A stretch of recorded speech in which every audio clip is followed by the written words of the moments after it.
All right, we are back, huh? We're back at the 9 Club, everybody. Today, we have a very special guest. Mr. Mike Manzoori is with us. How are you, dude? I'm very well, thank you. Thanks for having me. Mike Manzoori. That was a very British way of saying, yeah, I do well. There's a reason for that. It's been a few years there. Do you feel, you've lived, you grew up in the UK, right? You grew up, and then you moved out here. You've been out here long time. Decades, right? How long? Bit, since late 90s. Did you feel like you lost your accent at all? Like, do you notice it like dissipating a little bit? And it varies. Yeah? Yeah, it varies. Like if I spend some time back home, then it starts to sound a bit more English again. Because you're around English people. So true. Know. And then things out here, if you said it the way you would say it in England, people just kind of, huh? What? And you get tired of those stalling. You just want to get on with what you're saying, so you have to translate. Where in the UK are you originally from? It's an automatic thing, no, because a lot of people, different areas in the UK are much heavier. Yeah. I grew up in London, West London. Oh, okay. And so I guess it's kind of the sort of, southeast England. So but there's no one accent that's the most common there, because you can go an hour's drive to a different city and people have a whole different accent, and it changes all throughout the country. Paul Shire. Yeah, he's from South London. Well, no, Croydon. Yeah, that's in South London. Okay, yeah. my bad. Took me about 3 weeks to understand what he was saying. Really? Yeah. Yeah. He came out here and he was just, he talked really fast. He speaks fast, and he retained a lot of his Englishisms, said things in English the way he would speak in England. But I didn't. I just started to adapt things, Because he just started talking, and I'm like, I don't know what the fuck this guy's saying. Say that again. And because we started hanging out right away when he moved out here. Yeah, like he'll say water. Water, yeah. Right. All right, mate. I'll say more water just because I want to get my water quick. I don't want to go back and forth and say, what? Eliminate that. Yeah, it's just water. It's a tiny difference, but if someone's not expecting it as well, waiter comes up to you in the restaurant, you want anything, you ask for water with it. Yeah. But if you just, if they know you're English, then they might be more prepared. But if you just throw it at them, then, I love that. Starbucks must be a hell of a way to order your drink there. Huh? Yeah, I don't know. I haven't been there in a long, long time. Yeah. Well, he's got an easy name though. He was Mike. They can't mess that up. Oh yeah, that. Yeah. Oh yeah, for the part of the orders. Yeah. If you're giving your name for an order, Mike's pretty easy. Yeah. It's interesting, yeah. Shout out to Paul Shire. Love that dude. Awesome guy. He's great. I've been trying to get him on the show for a long time. He'd be a good one, man. I know. That guy's got so many stories, I bet. Legend. Been around, really seen so many things. Still killing it, too. Still killing it. Yeah, I feel like a lot of people back then, or at least I would hear stories about people would try to actually like copy his style back in the day. He was a pretty influential dude, especially in the UK. That's what I'm saying. When he came up, he was he was like one of the top pros for sure, and for a long time, and so he made his mark, and he had a pretty unique style. Yeah. So it was, Is he a little younger than you? Only about a couple of years. Oh, okay. Yeah, he's maybe a few years maybe, but I forget, maybe 2 or 3. Blueprint was like that was one of my favorite companies. Being a US and seeing that the skating was really good, but it was like super mellow. It wasn't anything like crazy tech. It wasn't anything trying to be other than what they actually were doing was just street skating. And I think Dan McGee did a great job editing their videos. Yeah. So I was a huge Blueprint fan. But when you were coming up in the UK, what was the big company out there?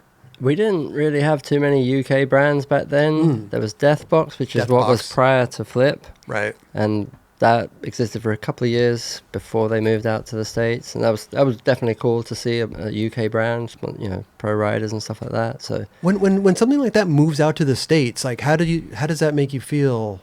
Like at the time that was kind of par for the course. Europe was still like the skate scene there was, it was big, but it wasn't like it is these days.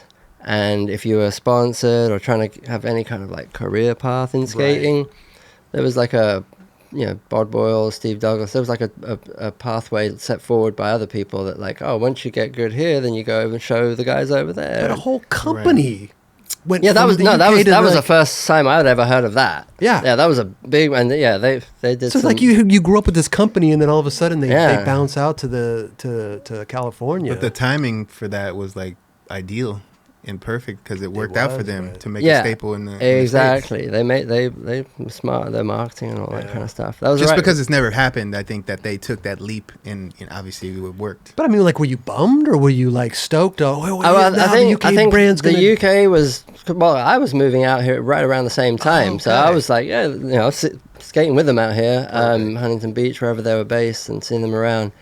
So that was great because, we're all, exploring, experiencing all this new stuff together. And I think in the UK, obviously people were bummed to see their favorite skaters leave town, but at the same time, it was like, go on. They were backing them. They were like, They're rooting for go, you. yeah, exactly. yeah. Let's go show them what we're made of, guys, because, and, they had the talent to back it up, really. Rune Glifberg, Tom Penny, Jeff Rowley, Oh my goodness. they showed up and made an impression. So when they left, so you were coming out the same time as Black Box was coming out here. Deathbox. Oh, excuse me. What did I say? They became yeah. Flip. Deathbox, yeah. They became Flip for a short period. I forget the timing, but there was Flip and Deathbox was around kind of, but it kind of just got pushed aside as Flip blew up and became a thing. Flip was kind of like when, kind of the era when street skating took over skateboarding and vert and all that kind of stuff, guys, because Deathbox was vert shapes, and Flip was symmetrical boards. That was kind of the transition of those two brands in the same era. So, we were all pretty much like, go get them, Flip, And then what other companies were you like super hyped on back then? You said there weren't many, but... No, I mean, there really wasn't. I mean, when I was... Deathbox was kind of the only UK brand, really, that was doing it. That's why when Dan McGee did Panic, Blueprint, that was awesome. Like, everything about it was legit. The ads were, like, awesome, legit. The graphics. Good art direction. Yeah. Everything was thought out, from beginning to end. Mm-hmm. It was just compared to everything else that was going on. Right. The skating was different, and it was interesting that you noticed the style of skating, because that was definitely dictated by the style of the UK spots and the terrain. Yeah. So that was really like uplifting for me to see, and I think for the UK scene to see, because you were seeing what could be done within what you had around you. You know? Just weathered spots, just all that. Yeah, they're a lot better now. I go back to the UK, I'm like, damn, you got it better than you know when I was growing up, because things improve. They build new stuff, new buildings and stuff. There's a lot of modernization there. But like you said, weathering. Well, maybe I just related to it a little bit more, because here's Danny Brady, like super talented, but the skating, and I'm not trying to say it was mediocre by any means, but it was just like more on the level of like. It's relatable. That's what I would say. Yeah, really it was good street skating. Yeah, really creative use of spots, Totally. line. Yeah, the way they filmed it was all. Absolutely. Dude, the first, I loved watching it because, like Chris said, it was all relatable. The first one I remember that really stood out, Carl Shipman and then John Rattray a little later. Oh, yeah. Mm-hmm. John Rattray, Waiting for the World, like John Rattray's part, and I was like, holy shit. It's funny, I remember, that was, like I said, I was starting to come back and forth to the States a lot, and Don Brown asked me, like, hey, who's coming up in the UK? And I was back in England at the time, and I was seeing John Rattray at some contest, just murking everything in front of him. Like, just, when you got a practice session, everyone's like buzzing around. He was just threading a line through everybody, just doing crazy tricks left and right, and I remember telling Don, like, you got to watch out for this guy, John Rattray, man. This is Blueprint John Rattray, Waiting for the World. Super versatile dude, like could skate all kinds of different stuff, fast as hell, Yeah. He was definitely one of my favorites. But, I don't know, man. I just loved the way that they were putting their videos together, and that's why I was such a big fan of it. And they had good music in the videos, Good music, too, man. Dan McGee, I mean, I'm sure there was other people behind the scenes, too, but... Yeah, Dan really took charge of all that stuff, I believe. Yeah. I wasn't super involved in any of this. I was more of a spectator. Sure. But, I feel like it was Dan's brainchild, if anything. But it's cool to get your, outlook on it, because here you grew up, I mean, a little bit older than these guys, right? And then you were saying, the flip, you were moving out here at the same time. And then to see another company come up... Oh, it was so rad. Yeah. Yeah. It was cool to go back to the UK and like see how strong the scene, and just Europe in general. The scene was just blooming, going Is off. this late 90s or early 2000s? Yeah. This? No, exactly. Late 90s, early 2000s. That's the best answer I've ever heard on this show. It's definitely late 90s, right? So this was way... Look at him go. Pull up Danny Brady's part in... Dude, this Danny guy. Brady. Oh, I'm such a big... He was like way was a later, man. though. He was a... Yeah, he was totally. way later. So good. I don't know what year it is. We'll have to figure that out. Were you it's hard because you look back, and after a certain period of time, everything kind of mushes together. So when you're like 2089, like all this stuff is just like, it was all sick, and I just remember being hit by it. Well, we can know that. JC might pull up the year. I think blueprint. watching from 4-in-1s back then, I kind of could see the generations coming along. It's like Paul Shire, like obviously seeing you. I remember you writing for seeing you in 4-in-1s, like writing for Adrenaline and stuff. Yeah. That was like, so did you come out to LA or to Orange County already sponsored, or just like trying to figure things out? Because you were in like the first couple 4-in-1s, right? Yeah. I was writing for... Who was I writing for back then? When the first 4-in-1s came out, I just got on ATM Click. Oh, that's right. Yeah. So before that, I'd written for like Powell Peralta and Santa Cruz, and that was cool, but it was definitely like really intimidating writing for big brands like that. I remember going on a Bones tour around the UK and trying to do demos with those guys, and literally my legs was trembling, about to drop in, like Tony Hawk, Lance Mann. I was gonna say who were the team? And I'm just like, fuck, it's my turn, like literally just, and they were on ramps. I'd skated a bunch before, so I should have been fine, and just like falling on 50-50s, just like, But what was the vibe like? Were you on, or were you I was on like this part, like distributor? part of the European team. They European. put together like the Euro Brigade thing, so Okay. it was kind of, they actually put a bit of effort into Europe, which was kind of surprising for back then. They had like a whole Euro office. Frank Messman, shout out to that guy, awesome dude, helped me out a lot. He ran the European distribution and put together a whole team. We all had like footage in a few of the videos. I think Propaganda, and then what's that other one? Celebrity Tropical Fish. What a weird name. Yeah. That was the one with legendary UK skater Curtis McCann. Anyone knows anyone? I liked If anyone Celebrity knows- Tropical Fish. That was kind of my introduction to like the Powell, because that came a little bit later. Yeah, it was a little later. Yeah, So- that was when they started getting a little bit more like less production videos, Gotcha, a bit more raw. Right. But yeah, You were in that video? I was in those two, and I feel like I forget. But either way, How do you not remember what videos? because it's 30-something years ago, and this old man's had You a gotta few get refreshed. concussions. Yeah. So- So anyway, No, but they come in to, and you're doing demos. Are you traveling with them too? Yeah, Is it just this is the first time you're meeting them? I went on first I met them, go on a tour, and I'm just like bricking it, dropping in next to these guys, just like, I don't belong here. Yeah, my friends are all cheering for me. Yeah, like, they're all like, get it, Mike. And yeah, I just felt like, and after I did that for a year and a bit, and then I wrote Frank Messman a letter and was like, I don't think I'm cut out for this.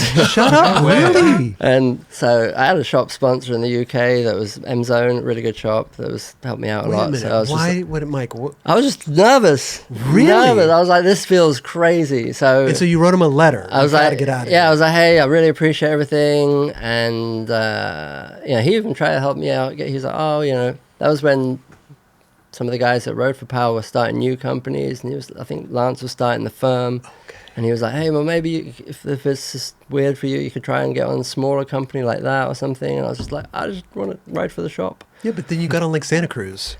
Well, that was kind of a weird thing because my good friend Aaron Bleasdale in London rode for Santa Cruz as well. And they actually had a UK or European team manager based in England, London. Okay. Good guy, Shane O'Brien. And Aaron one day was just like, why don't you get a couple of boards from Shane? And it started off as a couple of boards, and then next thing you know, Shane was trying to help me out get into contests, and I was just like, I'm doing all this shit again, Okay. But it felt you feel more- way different. And yeah, I don't know. Maybe I'd grown up a little bit more at that point, and I'd eased into all that stuff. But just from the pressure of being like around those dudes. dude, I was young. I was only like 16. I was like really young, you know. So I was just like, yeah. I was, maybe 17. I don't know. I was young, but I definitely felt out of place. Oh, so crazy. Did you feel like that when you skated contests in general, or just around? when when they got big, when they started becoming like those Munster contests in Yeah. stadiums, Yep. like before they started having everybody from the world show up, they had like European championships and things like that in those places, and yeah, it's crazy. Yeah, no, I've had my nervous moments in contests, so I would just figure that the demo aspect kind of like, but then you're in demos with Tony Hawk and these guys, so it makes it a little After harder. that, when you're demoing with people that you're sort of more comfortable, I mean, they were obviously nice people, but they were just such high caliber Cool. compared to what I was used to that, it was nuts. Shocking. Where are you in this video, Days of Our Lives? Did you just have a couple clips in Is that here? Jaya or were Bonobo? you- Days of Our Lives. I don't know. Ooh. You said Mike Manzoori on here. Really? Yeah. It said like right Right before it there. though. Maybe you checked the clip before. That I think did, it's just that did the say intro. my name, but it wasn't me. Oh, it's the intro maybe. Yeah, it's an intro. Oh, it's just showing everybody that's in the video. That's why I was confused. Yeah, I was like, that was a sick kickflip. I wish that was me. I'll take that. trying to- Yeah, that was me, by the way. That was me. That was me. And, that was Oh, me. that's a good. All of slide it, yeah. right there. No slide shove. Who's this Sage guy? Sage. He's the uploader. Anyway, we'll find you, Mike, somewhere. I honestly think I might have had like remember 2 that tricks kid. in this video. Just like, I think it was the one maybe I just jumped down a double set or something like that. God. Yeah. Look at the Powell Skate Zone. Did you ever love go to that. Powell Skate Zone, Mike? I went there once. It was the closing night session. Oh, no way. Yeah. You got the They last lock night. you in They there? had a lock-in Yeah. throughout the night, and we all piled in. I was staying in Encinitas with Mario Rubalcaba, Wow. Tony Cox, and Chip Van Ham, the whole little ATM crew back then. And Yeah. we drove up there, and it was super fun. I was like, one of those places that you've seen in a lot of videos growing up. So. Right. And I remember Socrates filmed me. Actually, this is one of my claims. I'm going to claim it. I did a frontside flip over the big pyramid, and I'd never do that kind of shit. That was like a rarity for me. And I saw that he was filming it, so I got extra hyped, and I did one, and then he filmed it vertically, I believe. He had the camera sideways. I want to say he filmed, because it was when they were doing screen grabs, or frame grabs for videos. And either way, it was a long pyramid, so I thought, that was weird. Why would you film it that way? But either way, I was just like, okay. Well, And, did you- back then, there was nothing to do. You didn't have anywhere to put vertical footage. Now it would have been great. No, Yeah. Well, hit him up. Maybe you could airdrop the. But they didn't end up in Big Brother or anything, because that's what they were doing. I mean, they were taking the screen probably grabs. had 1,000 better tricks than that, But I just remember being like, oh, Sock filming me. Cool. He's awesome, And then I was like, going to get a clip. And then looked, I was like, it's not a clip. It's a vertical. What the fuck? It's a vertical. Oh God. Yeah, he was a pioneer, I guess, Yeah, in many ways. Straight up. So you got on the Santa Cruz squad. Yeah.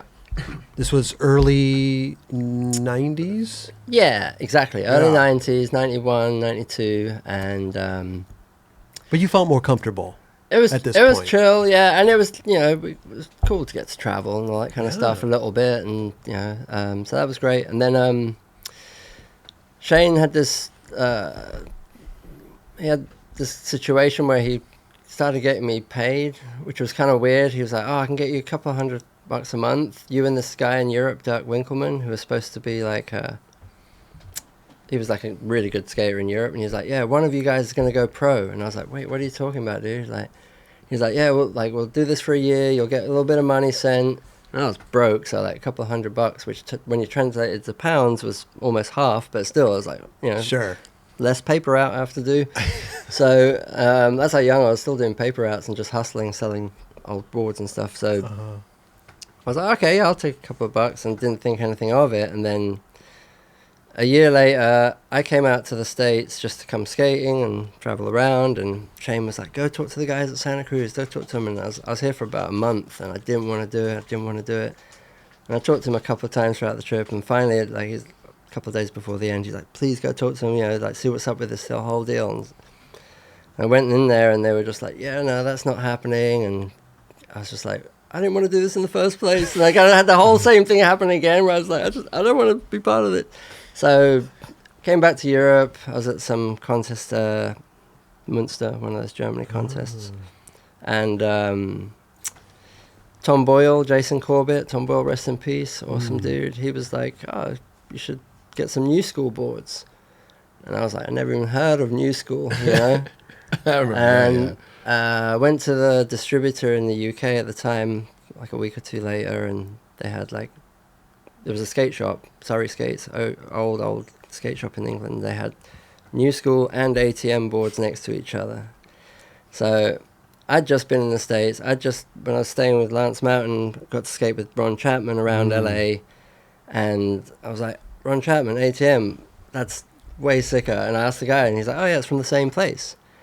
So I called them right there. I was like, hey, any chance I could get the ATM boards instead of New School? Like, I don't even really know what New School is, because in the UK, we didn't have it. It wasn't a brand over there. Gotcha. So it was just like... Was there anyone even on New School at that point? I mean, I had a whole crew, yeah. Mario, Pete Malenko, a whole bunch of people. But again, I'd never heard of them, you know? So it was kind of just, you know... And here you are, you've skated with some of these guys. I was like, I know that guy. I know that team, and Gonz's team. And I was like, can I get a couple of those boards? And so they were like, yeah, sure. Meanwhile, you're still getting Santa Cruz stuff. No. The Santa Cruz thing finished. Sorry. After that whole thing. You wrote thing, another letter. You said, I'm not fit for this. I can't yeah, do basically, this anymore. I think I called Kendall and was like, hey, yeah, that was basically embarrassing. I'm out. Thanks for everything. I just, appreciate it all. But, you guys got other plans, and that's cool. And I didn't want to do this anyway, you know. But I love Shane. He was really looking out for me. It was nice of him to push so hard, but it definitely put me in a weird position where I was just like, I don't know what I'm doing. You know, I was a little kid. Right. And, So they said you could get ATM. So there's a nice little plot twist coming up right now. So they're like, you can get ATM boards. I'm like, fucking hey, this is amazing. You're gonna get same boards, you know, be able to ride Gonz boards, Ron Chapman boards, you know. And then they called me and they're like, yeah, we want to get you out to Emerica and like come and visit everyone and see what's going on. And on that phone call, I realized that during that week, in between the first conversation and this, the entire team had left. And I was basically, they were putting together a new team, and it was me and a few people that I, again, never really had. It was Mario Rubalcaba was on they transferred him from New School over. I was like, I know that dude, he's rips. Then the other guys never heard of. There was Kip Sumter from Florida, really good skater, really, really good skater that I wish the world knew more about him, but, you know, just slipped through the net. Sure. And then Jeff King. Guy, you know, oh wow, yeah, he was on for a bit right back then as well. So yeah, it was just this weird situation where suddenly I was on this new brand, and they were like, "Yeah, we got your flight to come out to the States." I'm like, because Mark Gonzalez wasn't even involved in it anymore, right? He literally that week they all left. That from one week to the next, I was like, "Yeah, I'm on the team," and I'm like, "Wait, what am I on? What am I doing? How did I do that?" Did they say why he left? I forget the story. Yeah, they didn't. No one told me why he left. Oh, yeah, so no one told me. Yeah, I don't know, but because he left that to start Blind, then, right?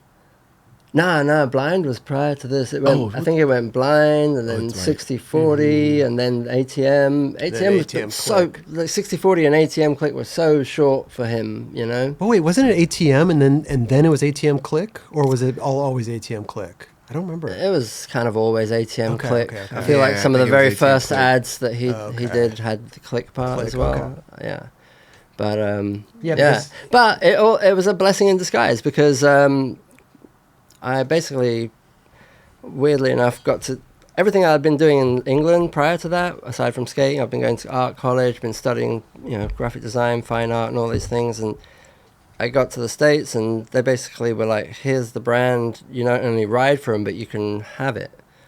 And so I got to make all the ads, graphics, and I was just a little kid, never done any of this stuff before. And next thing I know, they basically were like, you know how to turn on a Mac, right? I'm like, yep. And did they know that you were going to school and doing all this stuff? So I should back up. When I first visited, they were finishing a New School video, and they were trying to edit some titles and stuff, and I think I just helped them put some titles. I think they were really cheesy, if I remember what I did. I was awful what I did, like carnival shit. But whatever, I put some titles on it, and they're like, "Oh, you know how to use a computer, you know how to." And I, because I came up. Is this the title? Flash Dogs? Slash Dogs, right sorry. here. Is that your titling or no? Yeah. Slash Yeah. Dogs. There it is. I literally, that was it. I just was like, I could make something on Photoshop, and I just was messing around doing that, and they were like, you could. I can't even read the name. No, it's Brad Erlinson. Oh, okay. Yeah, okay. Awful title. Got me a job though. That's hey, listen. worked. But did you want that? Well, I didn't want all the extra responsibility, I don't think, but at the same time, it was like a really cool opportunity just to be able to have it was like an art project with your homies. So and we got to put random. together a whole team, and we had a little bit of budget to travel around. Shout out to John Fallahy, the guy who owned it all, because he basically was just like, yeah, go fuck around, have it's a brand. I mean, at that point, he was probably just like, we need something. Oh, yeah, Yeah. I was definitely helping him out. Is that something you saw yourself wanting to do? No. Not at all. Well, not until it happened. Yeah. But like it kind of led into something, your career. When it all fell into place, I was like, oh, this is fun, and everything that I was trying to figure out, like, screen printing, all that kind of stuff, color separations for ads and for board graphics and things like that. Stuff I'd kind of learned a little bit about at college, but now I was like being able to figure out in real life, so that was cool. That's so random that he did that. And then we had like a rad little team. We put together this video. ATM We Flick. filmed it in like 2 months. Wow. Just running around filming each other, and you were filming that video with everybody else. yeah, we just passed the camera between us and used, I think, 2 cameras to hit pause and record to edit it, and dubbed a little bit of music over Okay. it, and that's how you did it back then. That's it, right? Yes. After that situation moved on, I was starting to ride for Adrenaline, traveling around up north, and then I worked on the Sheep video, and Don Brown and Pierre were like, hey, you should do more of this, and we'd get you a visa. So Oh, yeah, but wait so a minute. big what? shout out to Don and Pierre. So this is all happening quickly. Like ATM is like 94, 95. Exactly, yeah. And then 96 was Sheep. Yep, back to back. What how did Sheep kind of start for you? Because that was like a big thing, kind of a random thing out of there. Well, because I'd been staying in Orange County, and Don was hooking up everybody around at the time with Etnies, so I was getting Etnies flowed at the time, and then when they started Sheep, it was Ed, Laban Fadias, and me. So the first 3 guys. And the whole thing had a vegan-themed idea to it. Yeah, Sheep, yeah. So, and then pretty quickly, within a couple of months, they put out a couple of ads and added Frank Hirata, Charlie Wilkins, Serge Trudnowski, Brian Anderson. Brian Anderson. It's funny, actually, I just saw some raw footage of Brian Anderson just this morning from this video, and there was like, most of his part was filmed on like just a few good days, like on one day he'd get like 5 tricks. This is Life of Leisure. Yeah, There he is. Look at him. Blasting. Santa Rosa Park, that was a fun spot. Look at that. Got to live there for a couple of years, and I had a really, really good skate scene. A bunch of rad skaters lived there, and it was like Brian Gaberman, who was not only a ripping skater who rode for ATM, but also Shout out became Great photographer. epic photographer. John Miner, really good skater and filmer, and just strong scene. Hansi Driscoll, Joel Price, whole bunch of good skaters lived. Nanda Zip. Oh yeah, Yeah. Nanda Zip. That ramp was super fun. Boomer's ramp. Boomer. What? So you were skating and filming and editing with all this? Yeah, there was never one point where I just skated for anyone. I was always doing double, triple duty. I was a package deal. Yeah. And then what was when you were doing Sheep, you're still doing ATM Click? No, Or that was I think that was transitioning into the Adrenaline days. I'd say. Adrenaline. Yeah. Okay. Where was Adrenaline out of? I was a San Francisco-based brand with Jaya Bondarov and Chris Sen started it. That's right. Originally, they were backed by Think Skateboards, and then it kind of moved on to, I think, Good Times, and then eventually Chapman in the East Coast was back of making their wood. But how did that come about? Like, you were on ATM Click. Did ATM Click die at that point, or I did it. I kind of burnt myself out. you brought? Okay. Yeah, I did 2 years of that, and it was super fun, but I just kind of lost my mind doing a little bit of everything. And so there was actually a really nice summer. When I just said didn't have a time where I didn't do anything. There was that summer where I got a VW camper bus, and I just traveled around up north skating, and the camper bus broke down in Santa Rosa. So I ended up staying with friends, and then ended up getting an apartment there, and was skating with all these guys. A camper broke. I just decided to move in. Well, It broke down. I just said, "Fuck it." I literally parked outside my friend's apartment and was kind of like living out of the bus, using their apartments for showers, you know. And then they were like, "Well, you should just come in and stay." And then eventually, a few skaters, me and Kip Sumter, we got a place up the street and got a little place together. And Well, it seems like you guys skated that park a ton back then.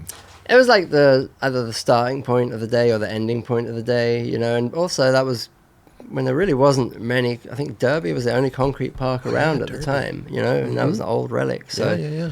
having some fresh concrete was kind of a big deal. And again, the scene was so strong back then. They had a good skate shop, Surf Plus. That was Hansi Driscoll's uncle, I believe. Mm-hmm. And they sponsored all the skaters. Dude, they gave everyone like a bunch of product and I think like $100 a month. Really? For you know, a bunch of dirtbag kids. That was like good money, you know. Damn. And yeah, for a shop sponsor, that was great. And there was like a whole bunch of us too, you know. They were like, I don't know. We did do a 4-on-1 industry section with them. There you go. So There they you got go. a little something out of it, but So yeah. when Sheep came around, were you doing anything for Sheep at that moment, or you were just skating for them? just skating for them at first, and then the video project came about, and okay. so we spit that out, and kind of like that ATM video, we filmed and edited it in 3 months, like 2 or 3 months. And you were helping with that, editing and filming? Yeah, that was And all skating. me. Yeah, Right. I mean, the only guys I didn't get to film were like Charlie Wilkins out on the East Coast, Yeah, which okay. he just sent amazing footage. I was like, cool, that's easy. Right. And Rick McCrank as well. He was new to the scene, the world. I never Sure. heard of him, and Yeah. it was like, who's this guy from Canada? Mm-hmm. Again, sent a tape full of footage, which I believe was actually his Plan B. Was it Plan B? When he got, Oh, the Revolution? he got on, it was somebody, he got on somebody, I think I want to say Plan B, but basically it was his leftover parts, Yeah. all the stuff that didn't get used in the other video, but it was cool footage to me. I didn't Right. realize till after I'd edited it, but I was like, oh, I've seen that somewhere before. I'm pretty sure it was the Revolution because those two videos came around at the same time. So Plan B Revolution? Yeah, Cool. yeah. Yeah. That was the first time I had heard of him really too. So you see like the same spots, but like a better trick in the other video, which is fine, you know. I was just stoked to see Rick in that video. Yeah. Wasn't Plan B? I think Don said it was like made to kind of like rip off themselves in a way, like those Plan shoes. B? No, I'm sorry. Oh, Sheep. I'm sorry, Sheep. Sheep was made to like kind of rip off themselves. I've heard various stories about how and why it came about. You know, there was, because at the time Soltec had 3 brands already: Emerica and Etnies, and they were all trying to sort of target different aspects of skating or styles of Tech, skating. whatever, they had the different... And then I've heard a story about them throwing out, you know, for a more affordable shoe, and then Pierre's accent being French, him saying cheap, sheep got misunderstood. That makes sense. I heard a story. I'm That not makes sure. sense. That's just like folklore that was like thrown out, and then someone was like, "Oh, sheep, that would be funny." Right. Yeah. Again, it's supposed to be a little bit more affordable than your average skate shoe, and it also had that vegan The vegan thing, which going was on. kind of ahead of its time, I think. A little bit. There was Simple Shoes prior to that had vegan shoes, but they Simple. didn't last that long. Right. They had Mike V and a couple of people on for a while, and then I think people just weren't ready for a vegan shoe. I think yeah, for sure. But That's a good one. Cheap. That does Cheap. It kind of That makes makes sense. sense. I could be wrong, that but makes I just total always sense. heard that story floating If around. I had to believe a story, I think I believe that one. yeah, cheap. it's cute, right? Yeah, for sure. Because cheap wasn't around for how long was Cheap around for? Sheep was there for like 2 years, if I that. feel like If that. Yeah. Yeah, That was so essentially, while Sheep was being created and happening, Etnies was up in the air because their original owner in France still had the name of it or Right. ownership or something. Pierre was kind of legally trying to get ownership so he could run it in America and run it, as his. So in the meantime, Sheep was happening, and then he ended up getting Etnies, and then I think they had 4 brands, and we're like, wait, that's a lot going on. A lot of shoe brands. Yeah, and so Sheep being last one in, first one out, Gotcha. got cut. It kind of developed, like people love Sheep now. It's It's kind of definitely- developed a little cult following. Yeah, people, if they know about it, they Yeah. often ask about it. It definitely has that cult quality, and a few people have talked about, oh, you guys should bring it back. That's But the only skate footwear brand I've heard that being fully vegan.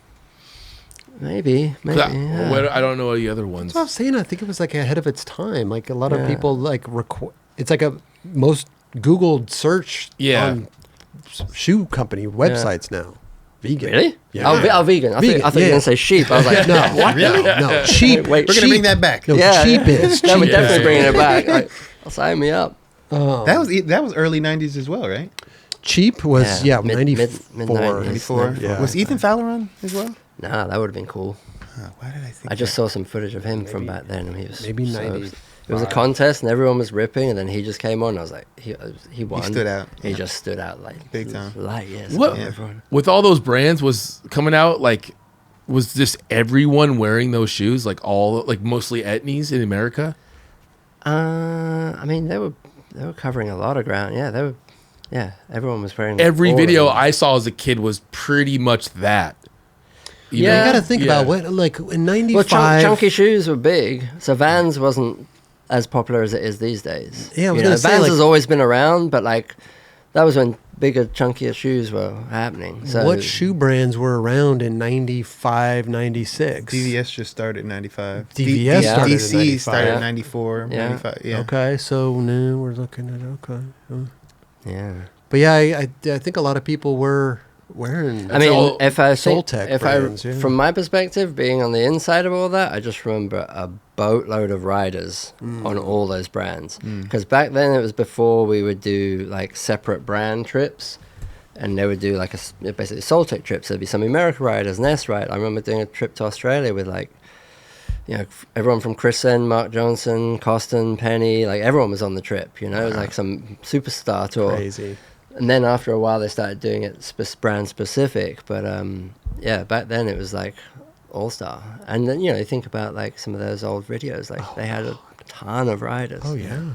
Oh, dude, you like watch the Yellow video or like Etnies High Five, and Yeah. you're just so many people. Yeah, yeah. Those are good And videos. even at the time of High Five was when Etnies was blowing up, and that was only a slice of the people that Don was giving shoes out to. Don was just like giving shoes out left and right. And it was cool. It worked. Right, it worked. Yeah, you just said, you saw them everywhere. So. No, Yeah. that worked definitely. It did. Yeah. It's kind of like what Nike did and Adidas did. They just flooded them. Yeah. I don't care who you are. Here you go. Here's some free shoes. Yeah. When they first kind of came in, Exactly. Yeah. Yeah. it worked. Sheep went out of business. Well, they put it to bed, right? And then you went over to Etnies. Oh shit! I should have thought about this before I came. What do you mean? Yeah, I think so. Well, right here, I'm looking at an Etnies Yeah. front board down the rail here. So yeah. There it is. I was yeah. He felt more confident But right I'm there. just not Yeah, sure yeah, if that's the right. sequence of events. I know it happened what else? after. It's just more like what happened right up. So yeah, sometime in the future after that. Yeah, There was a moment like that was a little. Yeah. I think it was just like, oh well, we're not doing sheep. Here's, carry on wearing Etnies again. Carry on as you were. And Don't worry about it. then they started putting together. This is from the blue era. Etnies has had a lot of eras, and so that era, the team, the ads were all blue. So I consider it the blue era. Whenever I'm talking to Right. Soltec heads, but yeah, that was a good few years where I guess I was. Because you were, Doing that. you were the blue era. I mean, that front board. You were said before the show that they were plastering that everywhere. Like that front board. okay, If you so could pull that front I- board up, JC, so people at home can see Pull it. it up. It's a 4-on-1 ad. It was basically I got stuck in the UK. It was when they were getting me my visa. I got stuck in the UK for a while. I moved back to the States, and I used to live in San Clemente, and I'd always seen that rail, and thought, get it this time, kind feeling of thing. Yeah, I'm coming back for my rail. Maybe But those things type had in Etnies. fat ass knobs on it that weren't even meant to stop skating. They were just built like that. Yeah, it wasn't skate stopped. It's just the way it was. Yeah. So when I came back to the States, that was kind of like one of the first things I did, and they were stoked that I was back in town. And I'm like, here's some footage and some ads and a photo, and yeah. Well, you were technically were you the first person? Did board side get done first, then front board, or? Yeah, I'm sure someone board slid it. I feel like someone had to have board slid it, but I feel like this came out really close to, is it Scott Koppelman? Keyboards did it, right? What was that in the Zero I video? want to say, yeah, one of Zero. Thrill of It All? Yeah. Maybe. But yeah, and I was extra hyped because I don't normally skate handrails. That's not my forte whatsoever. And after it came out, like, yeah, it was a 2-page ad in Transworld. Etnies used it a lot for stuff and even made postcards out of it. And we're looking for it right now. We can't find it. it's It's hard to find it for they buried it, Mike. I don't it's think all good. But you have to search through each. You have to search through each 4-in-1. No, to we're look just for looking for the Trying to Google the photo that's right there. well, that's probably why it got left out of those little docs about the spot. See? it. Got It deleted got from the erased from history. If it ain't online, ain't there. You got tangible though. You Yeah. got it right Real. there. I can hold it. We got proof. Yeah. That is proof. We got proof. My wife shot that actually. Yeah. That's a funny Sha- thing. Your Sharon wife told me. shot that, and by the way, like you said that she did this board, right? She didn't do the board. That's a dedication board to her. Like Dedication, the okay. Slam City Skates, the shop she used to run in London for a long time back when I was younger. She, the good friend of ours, Oliver Payne, he's an awesome artist. He did a series of boards for the shop, and one of them was a dedication to her. So it's kind of Okay. Oh, so she worked at the shop. yeah, she ran the She was shop. the manager for like 7 or 8 years. Did you know? Were you dating her back then, or did you? Were At you the end of that, yeah, Oh, yeah. you had a little. I you had a took- little I stole- I crush stole on her away Yeah, from- Did you? Oh, yeah. Yeah. You were smitten, huh? Definitely, absolutely. I can't lie. Yeah, That's amazing. Yeah. That's amazing. hats off to skate shops. There you go. Happy skate shop day. Slam, So- Slam City though. That's an epic shop, dude. Yeah, really cool shop. Yeah, above a for record days. shop as well, Rough Trade Records, and so there was always a lot going on. You know, bands playing, yeah. video premieres, and just a really strong part of the scene. And yeah, she was awesome, obviously. So married So her. she knew what was going on with skating. She Well, filmed it. was, She took was shooting photos, Okay. and yeah, she didn't really film so much, but she was shooting some photos, and So it wasn't full. I didn't really call anyone because I didn't have the confidence. Like, hey, I'm gonna go do this rail, round up the filmers or anything like that. So I was just like, put a camera on a tripod. She shot a photo, and I think she even shot Super 8 at the time. Really? So she was like double dutying and hitting record, and then if anyone from you probably know Dustin Aaron. Yes, I So do. Dustin Aaron is an awesome dude from San Clemente. He used to go to San Clemente High School. He happened to roll up skating, and I'm like, hey, can you man this other camera, film the front angle? And he ended up being like awesome dude that like he takes photos, ended up filming, and he worked with me at Soltech for like 10 plus years. Yeah, at you least. worked at Etnies. Yeah, right? yeah, really good dude. Helped run the video department there with me for like a long time. And I met him on that session. It's just like, hey, bro, can you just hit record on this? And we became friends from that. So. Is your wife it's scared like- watching you do this stuff? Like, is she like, oh my god, honey? She's seen She's me seen- getting knocked out Okay. and stuff like that. So Just she another knows, day in the life. She knows. of Mike Manzoori. Yeah. Okay. I mean, she worked at a skate shop. It's not like she's like, Yeah, Well, you "Oh, work at a don't skate do shop, that." but like, you know, I know, timid. I think it's a little bit different when you see your She's son, different. daughter, significant other, like in doing some. I mean, it's front boarding how many stairs is that? 13 or something? That one was mellow, but there was some it's a big stupid rail, stuff Mike. I tried, like some weird drop-ins in the UK where I literally knocked myself out. I had to go to hospital. Really? Couldn't think or see straight for a few hours. Damn. And she was there. Yeah, Wow, yeah. She okay. was the one taking the photos. It was just me and her in the parking. Did the photos ever way. come out? No, she didn't. She didn't pull the trigger because I was flying to my head. Oh She was like God. looking out for me, I think. Okay. Yeah, Okay. So Etnies, the blue era. yeah. That was a fun time. I wonder why. Now you ended up working for Soltech. Was it all the companies you worked for, or was it just? Yeah, over the years, I was essentially. I gotta stop hitting the You're good, microphone. You're fine. Over the years, I was basically managing their video department. So Okay. depending on what the major project was at the time, I'd shift from brand to brand. But generally speaking, I oversaw all the projects that came through there for a long time. So you had nothing to do with the color palette of. Now, Yogi was the art director who sort of set the foundation for all the brands, Mhm. and he was there for a long time, even while I was there. Really creative dude to work with. Got a really good vision of branding and just like how skating is and just creative ideas. Everything he does is pretty awesome. And so, yeah, he kind of identified the brands. I'm just the wondering colours and stuff. why switch the Pantone and the color palette every once in a while. I wonder why. For Etnies? Yeah. So that was the blue era, I would say, is the tail end of Yogi. And then I want to say from not long after that, I think he might have done a couple of campaigns after that. But not long after that, they started going through different art directors. So every couple of years, you had a changing of the guard. And so creatively, things looked different. The team looked different. You know, there was a period where you had mostly flip riders. Remember that era? Oh, yeah. Arto, Etnies. Ali, all those guys. Yeah. Etnies specifically, yeah. And you'd have different brand managers and different creative people cycling through. So that was like that's where you saw those drastic changes. Okay. Do you think- that's interesting? Was Whereas it other ever- brands kind of had a set pattern and they Right. kind of evolved more gradually, I'd say. Yeah. Did you find it difficult to go in and have different directions for each brand? Well, it was really cool because it slightly felt like you were freelance, but with the stability of a full-time job. And so you got all these whole bunch of different people, and creatively, if you're doing video work, if you had a fun idea, you had at least 3 different styles that hopefully it will apply to one of these guys, you know?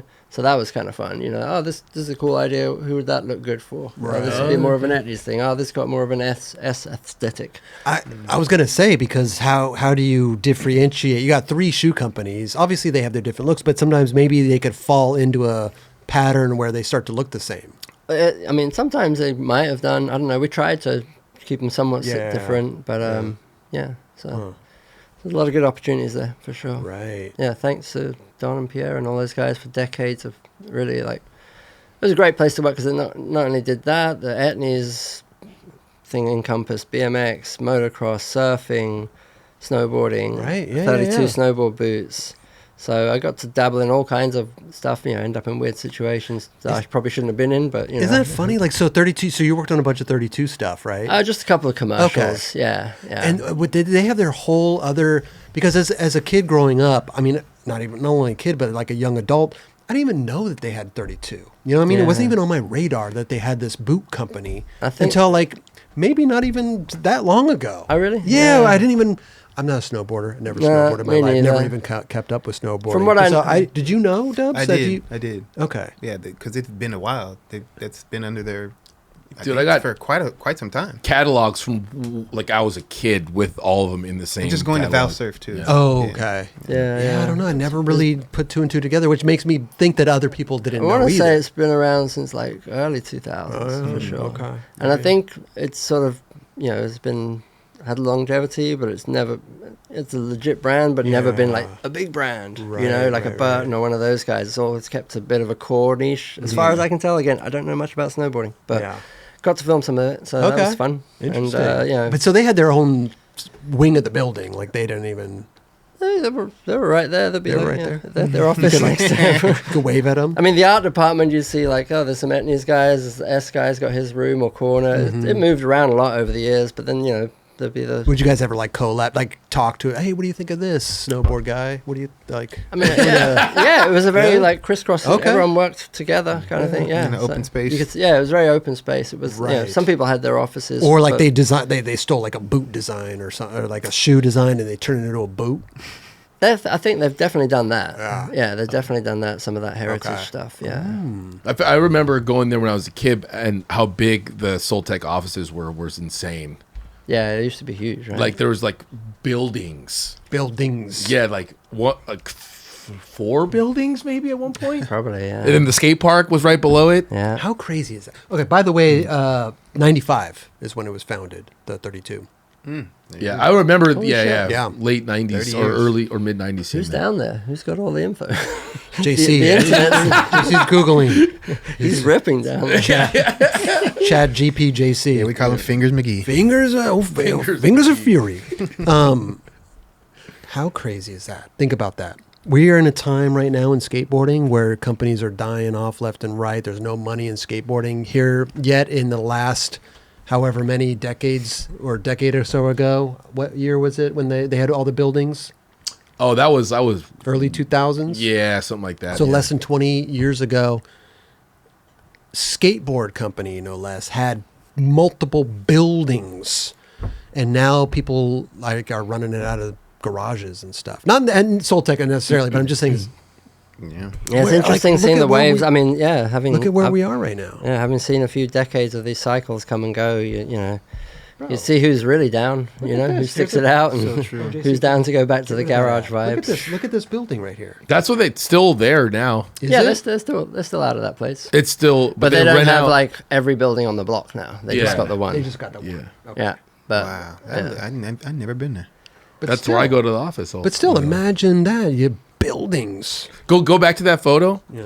Okay, you see those pillars in the middle? Don walked across them. He had jumped across them. I knew it. I fucking knew it.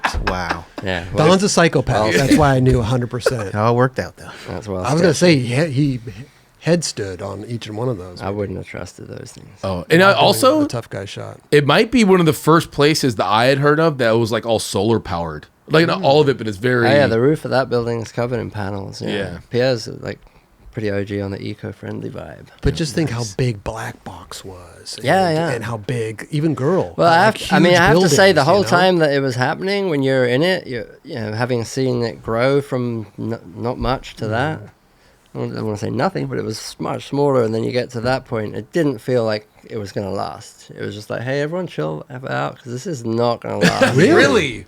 Dude, yeah, people, because, you know, it got to the point where the company's huge, and there's a lot of people who work there for the status of working there, and we're just like, yeah, they just spend their money because this place is killing it. And Right. you know, there's people who've been there for a lot longer who are like, hey, maybe don't come in and spend all the money, like, Yeah. you know. And people, you know, there's a very big party culture, which is great. Yeah. But then, you know, things are, yeah, people, Everybody was spending money, though. People DPS was yeah. spending money. Yes, It Like was- spending it was- crazy money, bro. everybody, yeah. It's not as Soltec wasn't Right, unique, you right. know. But the money was coming in, so you know when it's Yeah. coming in, then they feel like it's more valid that they could have bigger budgets Right. and do things that Yeah, You would hear wild stuff. yeah. You would hear things at like the trade shows, like all the booths that were built, like $400,000 worth of like booth stuff. Like, Yeah. Dude, what? DVS made a beer garden, bro. Like, Oh, yeah. there's so much things that they did and not to say that it didn't make an impact, but they were spending money on these things, man. Yeah, it's nuts. Yeah. Absolutely. I mean, it made an impact enough for me to talk about it now. Well, it's funny. That's what I'm talking about. It. Yeah, it's just funny that you say that you had that perspective of being like, hey, Slow down. let's I mean, chill out, because I feel like people were acting like it was never going to end. Yeah, part of me is like, oh, maybe I should have got in on all that and just spent money. But I had so many cool opportunities. We got to travel, skate all these cool places, do all these cool projects. So, you know, as long as we could afford to do that, I wasn't trying to like, and you know, the less we spent on bullshit, the more we got to spend it on like legit things that people could see. And What tangible. about even like getting a raise or something? Like what? In my mind, I would have been like, dude, this company's spending all this fucking money, and I'm just sitting here in an office. I'm not like, and we're the ones doing all the inside work, making this company happen. Like, what about a little raise or something, a little bonus? Yeah. I'm sure those things are happening. Yeah, huh? that was that. People, people getting I'm just taken making sure you're getting taken care of, Mike. You know? Yeah, no, that it was just more that it just felt like, hey, this is awesome, but let's not go crazy now because you know you stuff never doesn't know. last forever. But then at the same time, if the money's there, spend it. Like, I mean, I it's don't not my know money. though, bro. Remember when the Pac Sun debacle happened? Well, exactly. That's what I'm saying. Like things like that, where you're like, well, you can't rely on that stuff. Yeah, Right. you can let that dictate your business. People Yeah. that are listening to the Pac Sun debacle, I mean, there were companies that were just, like you said, spending crazy money because they had this Pac Sun deal. They were selling millions and millions and millions of dollars of shoes. Then Pac Sun one day just decided to stop selling shoes. Yeah. And every shoe company was just like, Having meetings, talking about, Yeah. hey, we got to change the gears now. And now all of a sudden, all that money just Yeah. dried away. Gotta Dried go up. meet with the banks. Yeah. Tough. And that hurt Yeah. a lot Big of time. skateboard companies. Yeah. So yeah, it does dry up. Yeah, I don't know. I wouldn't say I know how to run a business, but it Right. was just like when you just saw a lot of money getting thrown around, you're like, hey guys, it's tomorrow. Think about tomorrow. Yeah. No, Did you? How long did your stint last there at Soltec? Long time. How long? we know? I mean, we could 20 s- something years, 20, maybe. I mean, Sheep was around 95, 95, 96. That's- So Yeah, till I think like Almost 30. end of 2019. That's when I kind of went freelance. okay. Yeah. Oh wow, That's really? 24 years. Yeah. That's Damn. still legit. What was the first big project that you worked on with any of those brands?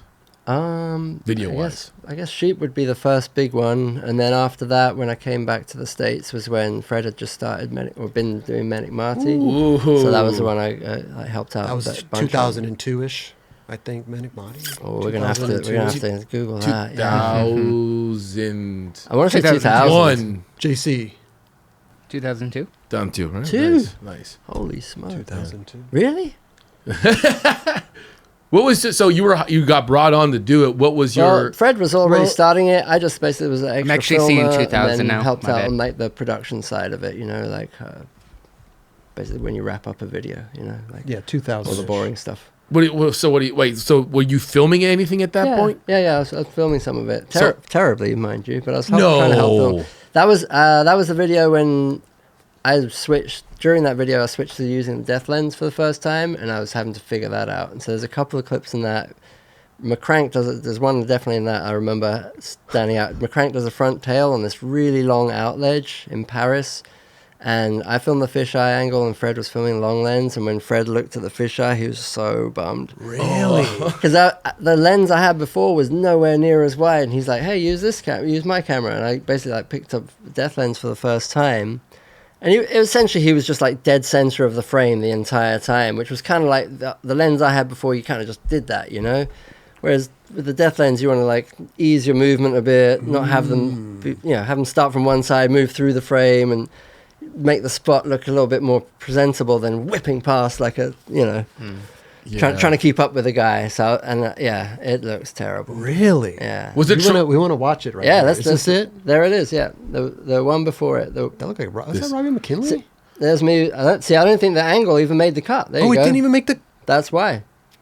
Oh, so you're literally just like pointing it out the whole time. I was just like, because that's the camera. Give it a pause. Because I had a VX and the. Look at that stance, though, bro. Yeah. You had a good little. Did you see my bald head there? I had alopecia. A bunch of hair fell out there. Really? Yeah. Oh, Okay, on the so right it side. It didn't even make it. Just Huh. all over my head. Wait, so like you would say the traditional way of filming with a VX would be like you start kind of if you're going from You just this side to don't, this side. just don't swing it around like you're Yeah. tossing. You kind of move it a paint. little bit, but the person starts from here, middle, Yeah, and then end like, on this side. In that footage, it seriously looks like the boat's tipping over. You're like, whoa, you know. So wait, he just threw you in the game with it, like, or was Well, it- he just was like, "Oh, do you want to do fisheye?" and just gave me his, and I'm like, "Cool, fisheye." I thought it was just like mine. I, didn't really look through it too much. I'm like, "Cool, this looks fine." I just did what I did with the other lens. Yeah. And it looked freaking awful, wow. absolutely awful. So you saw the pain and disappointment when he was looking at it. Fred's pretty real. He's not going to BS me. He's like, no, not good, not No. good. I remember when Metikmati came out. For me, I mean, just the way that Fred was filming, like rolling long lens and stuff, like It was definitely the first video that upped the production quality that for that I was involved in. That there was some before it, obviously, like Birdhouse at the End, things like that had like higher level production. But yeah, this was higher production quality with a unique style. Yeah. There was like filming angles and techniques. The fisheye was obviously a big deal. The zooming long lens, Frangles, all that stuff was Frangle. Fred's Oh. Fred's angles, Frangle. The rolling long lens zoom, that was his thing called the Yeah. Hey, Frangle. put up just real quick. Pull up Rodrigo TX's part in that. And my fisheye shot was a mangle. I mangled it. Oh, you mangled that. There's one where he does a kickflip, nose slide down the red, Yeah. whatever those are, Hubba. the hubba, Yeah, Rodrigo. and it just reminds me of the French Fred rolling long lens. To me, that just Yeah, so it was really says it cool. all. And that was something I was like, oh, because before then it was just, we just made videos like, we're making a video. It wasn't right thinking it through. Like, it's got a look and a feel and this, Right. And that video definitely did have a feel. yeah. And you had like the all-star skaters. It was like all of it was something's completely incredible. And the brands were definitely trying to really establish their own individual aesthetic. Again, like I said before, Soltec stuff was kind of mashed together. Now it was like, okay, this is what S is looking like. Yeah, see, that was to me. we weren't seeing shots like that before. That's what I'm saying, though. Like, to me, it's like now the camera's moving with the skater, and we're getting two motions at super once, creative, which was right? like, for me, very stimulating after watching like kind of normal. And not for the sake of like, filming, but it made the trick as awesome as, you know what I mean? Like, seeing all the coolest part of the trick and all the right spots, it's like, oh, dude, he fucking nailed it. You know? How did you feel about all that? Because it was like, okay, now we got to step it up. It was cool. It was like, it was inspiring, and that's definitely one of the cool things about working with Soltec over the years and all the different stuff of projects I've done is like the people that you work with are typically got skills, and so you try and like absorb or like learn and rub off from people, so were you involved with the editing process at all? a little bit of the editing, yeah, but definitely I knew it was Fred's project, you're trying not to like get in other people's business, so I was a bit more of an, I guess, advisor on that kind of thing, but that was more his thing. And then when we did the DVD, I definitely produced a lot more of that side of things. He'd already gone back to France, and so like all the bonus features, all the DVD building, and all the ins and outs and all that junk. Yeah, I gotta admit, I mean, that video, I don't really think that video gets talked about as much as it should. Because it's 30 years old. It's there, but it's almost like I always say, like, Chocolate Paco video is the most underrated Girl in Chocolate video. It's not talked about near as much as like some of the other videos. That was an era where a lot of good videos came out pretty close together. So True. It's lost in the sauce, I mean, to a degree, because there's so much good stuff coming out. I would say in this generation, or in that generation, that is the best video that ever came out. Metikmati? Yeah. I would say it's like that, and like Flip was like right after. It's like those were the biggest high production videos. Or then, then Ty was coming through with Transworld videos at that time too. Yeah, that was a lot going on back then. A lot. But that's the great thing, though, is you had every videographer pushing each other, right? You had Ty that was changing the game. You had Holland. You had yourself. Greg Hunt. Greg Hunt. You had. You have. And not to say that they're not still doing it. They are. But I'm just saying back then it was like, I don't see that in the UK. Dan McGee in the UK. You ever see First Broadcast? Maybe. That was a sick, like, McGee project. It was more of an independent video that didn't just limit itself to his riders. It was basically the best of the UK dudes at the time. Super sick. I just don't know if I'm seeing that with a lot of the new up and comer like videographer kids. Maybe there are some. Maybe because the landscape of seeing the videos, we're not consuming these giant projects that have all this hype built up to it. You have all these campaigns leading into everything. It's just like small clips and little pieces, So the creativity aspect is not as intense as it used to be.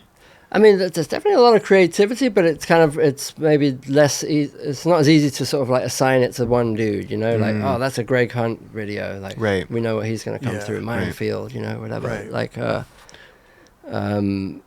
there are good dudes. It's like everybody develops their own style. Like Strobeck has the zoom in style, right? And everybody like knows the Strobeck clip. People mimic. People try to replicate that. They try to replicate it, and they talk shit about it in various degrees of success. But it's the same thing. I think it's like when Ty would come out with a video, like he was changing the game. But then there'd also be like the crowd that's like, the shit talking it. Yeah, I mean that's you're doing something right if you got people bummed out. Totally. Not to bummed me, out. If you're causing controversy, for sure. It's a stir, because typically when Ty or anybody pushes the envelope so far, then within a few years you're looking back on it and it's like, oh, you can see that's become not normal, but like everybody's adopting it, or it's not as weird or groundbreaking as because it just didn't. But you weren't ready for it. Maybe. At least somebody had the balls to go out and make that attempt to change the game, and not just be standard issue. Yeah, when you're trying to push it, I mean, that's what Ty was known for doing, like trying to evolve with filming skateboarders. He'd go into and have this huge crane, and like you're just like, dude, I just want to do a nose grind on this fucking. Are you sure you want to get the crane out? Yeah, you can get the crane out. But it's cool because it's skateboarding has given so many people the room to try stuff that, since I don't work in skateboarding 100% these days, it's you work with other brands and there's such a rigid format and everybody's got to go through so many checks and, is this person signed off on it, that person signed off on it. And we got given brands to run, and here's a project, just turn in the master just in time for the premiere. Like, people can't tell you how many skate videos have been like rushed to the premiere and no one from the brand has seen it apart from the dude who edited it, and they're putting all their faith in this guy. No doubt. You don't get that in other industries. It's like done like way beforehand. And approval processes upon is everything cool? You got a guy that day getting his last trick out of the premiere. Overnight, all that stuff. So it's it's pretty wild that the opportunities I know I've definitely benefited from it, and so many others have. Wasn't it Costin? Yeah, right. Tray flip nose blunt down the rail. That was the night before the premiere. Premiere. Yeah. What about you? Was there anything? What was the video that you can remember that was like turned in last minute? All of them. All of them. don't know if any video's ever gotten done on time. Yeah, I mean, It's never done. No. I mean, once you put that Never- premiere date up, it's like, all right, yeah. dudes, we I've gotta never stick to missed the this. deadline, but it's definitely all you use every inch of time that you can. Yeah. Did you ever try to replicate the rolling long lines? Frangles? Were you Yeah, like, everyone had a go. everyone had a go. Let me try it out. It's hard. What did he say? Was he like, dude, everybody's biting my shit now, man? Oh, I'm sure it's, what do they say? It's best form of Compliments. compliment. Right. Yeah. Wait, who best did it? form of Flattery. flattery, that's it, yeah. Who did it first though? Him or Ty? Because they were coming at the same time. But also, Good question. I think I Fred, don't know. Fred's He right. took it I would and say ran with it, if, though. if anyone's was more noticeable, I guess it would have been Fred's in that, like, it gave Metikmati a certain aesthetic. Yes. Because it wasn't just like a Definitely. random shot here and there. It was like a bunch. You know, he laid it on thick, but in a good way. Yeah, you know, he so took it he and- kind of owned it. Maybe. he owned it. He took it and ran So- with it for sure. Because that's debatable too. Who was the first person to like film in front of somebody? You know? Yeah, Like, Ty could have done it first, but he Wow. definitely didn't get known for it. Fred definitely, because it's called the Frangle. the Frangle. I forgot about that. I didn't even definitely heard that heard that. before. I've heard that before. But I think of Ty and Modus, where like Scott Johnson's 180 switch crook and Rick's front nose down the rail with a chain. Oh yeah. Like Maybe Fred bit Ty. I don't know. only they will know the answer. Wait a minute. What Yeah. year did Modus come? 2000. Yeah. Yeah.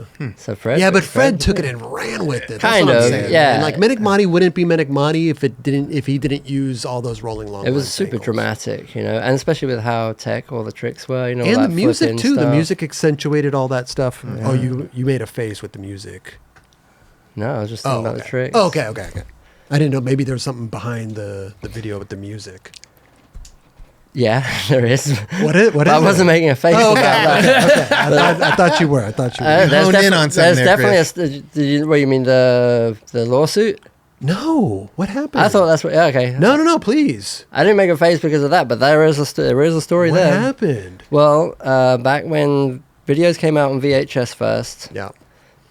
Metikmati was the first video we put to DVD. It was also, the whole project was the first video that we ever licensed music for.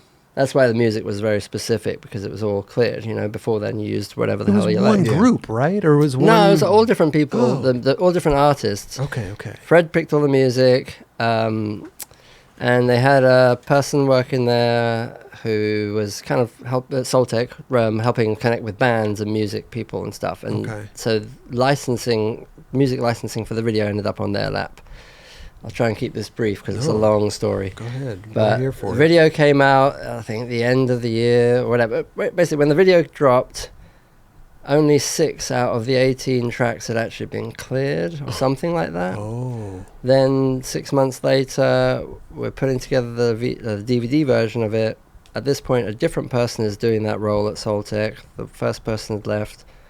And the new person tried to contact the same people about, hey, now we're going to license it for DVD, because it's a whole new music licensing. So they were kind of connecting dots that some of them maybe shouldn't have been connected, because there was They a went guy- too far. Well, no, Wait, they were being thorough, but essentially what happened was the guy who... Why do you need two different? Go ahead. Sorry. It was This two is different weird. projects, Weird. essentially. We came out on VHS, DVD became a thing Yeah. right around then, so we were It was like, just oh, separating it. So it was just a whole new... Yeah, so we were basically... She was just making sure it was... Because, if you put a CD out or put a song in a movie, it's two different things, Weird. different uses. Okay. Sorry. So there's a guy. Yeah. So she goes to clear the music, and the guy who played the music for Bob's part originally had asked for, I want to say a few grand, $3,000 or something like that, or 11 cents a copy. I remember that part. And we'd never done any paying licensing. 3,000 was way more than any of the other songs, so that kind of was like, wait, what? And then 11 cents a copy, everyone was like, well, we don't know even how to track that. And then nothing ever happened with it. So when he got contacted again, he was like, wait, what? You guys have put out the video already? And back then VHS sold thousands of copies. So he was just like, well, you're going to hear from my lawyer. He's based in Germany. And there was German, French, and American lawyers involved. Jeez.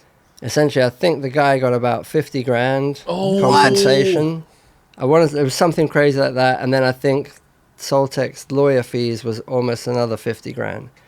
So sucks. Mark Waters, rest in peace, good dude, called me into the office one day, and I got on speakerphone with there was a Soltec lawyer just screaming at me like, whatever you do, don't ever do this again. I didn't do anything. I was just the guy helping make the videos, Right. you know, like it was other people's jobs to get that stuff cleared, but it fell on me. And Oh, since you were like that, I was looking over the head whole of video. Yeah, so I was video department, so he was like, yeah, you cannot let anything out that isn't cleared. I'm like, I thought it was cleared. Like, it was only until we did the DVD that we realized that the VHS wasn't all cleared, Wow.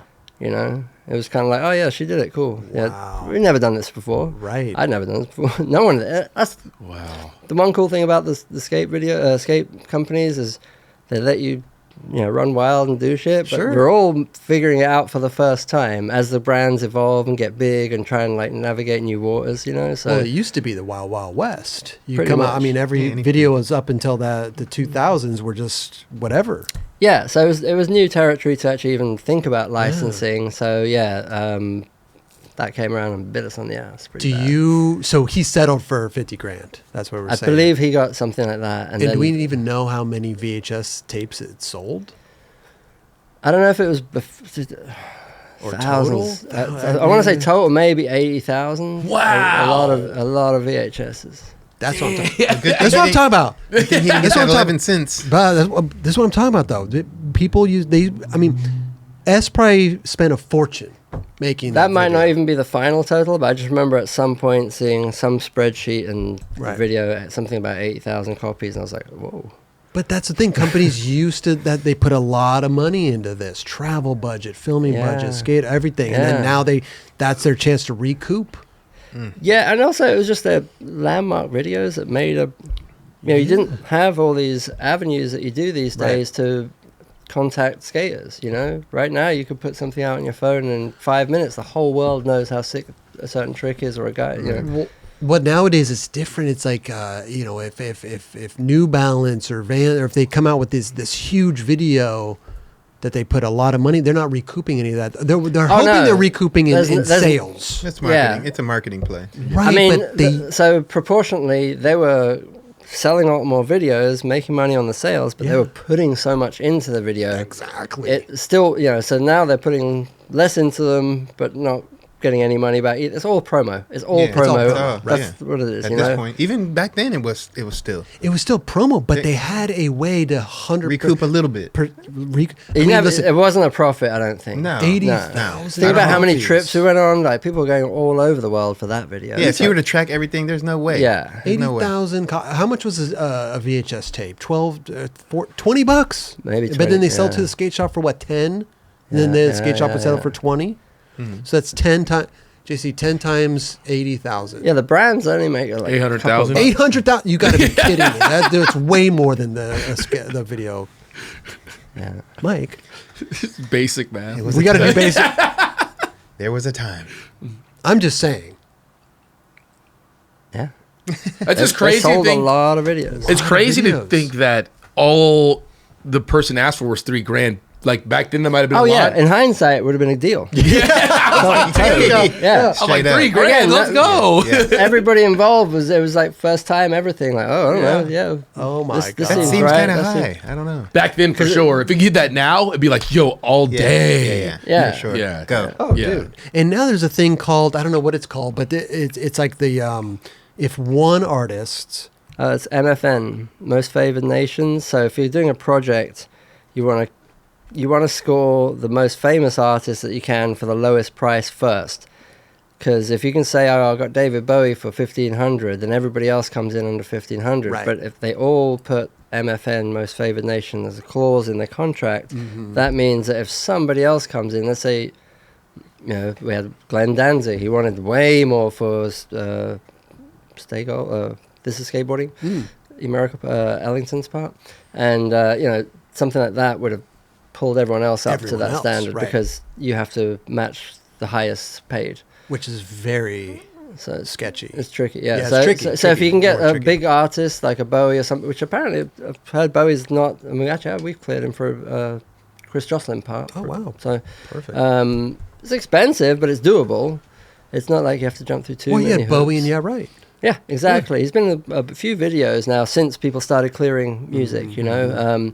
So he's one of the bigger artists that's surprisingly easy-ish to clear. So when you approach other, you know, maybe not so famous artists, you can be like, I hey. wonder how that all works, because it is mainly off of the label. I've heard these stories about how the artist is like, yes, release it, and the label's like, fuck you, we're not. It's not up to them. Not so much the label, quite often it's the publisher. Publisher's job, there's two parts to the song. Labels are more down for what the artists want, usually. But the publishers are the ones that their part of it is just simply to make money. They're just the business people. They got no strings attached, no passion to the artist in any way. And yeah, I've had it where, you know, I've even had connections with the artist through friends. I'm like, hey, can you hit this guy up? And then they're like, yeah, so down. And they'll write on your behalf to the label, and everybody like, this project is sick, you know, like, I want to be a part of it. I want to be a part of it. Right. And how fucked is That's that? super lame. And they're like, well, we want this much. And we're like, we don't have that much. That's why it's super important for you artists to get your publishing. Yeah. Because then you can make those final decisions. Has there any been one that worked out perfectly, like that actually worked? What do you mean? Like you hit up the artist and they're like, hey, hook it up, and they're like, oh yeah. We've definitely had a lot of connections through stuff like that. You know, I know Emerica needed to use Dinosaur Jr. for something, and I'd worked on a video with them prior to that, so I knew the label, the manager of the band, I should say. Super nice guy, and he was like, yeah, sure, whatever you need, you know. So. I'm sure it's worked out too with Girl in Chocolate with Spike Jonze.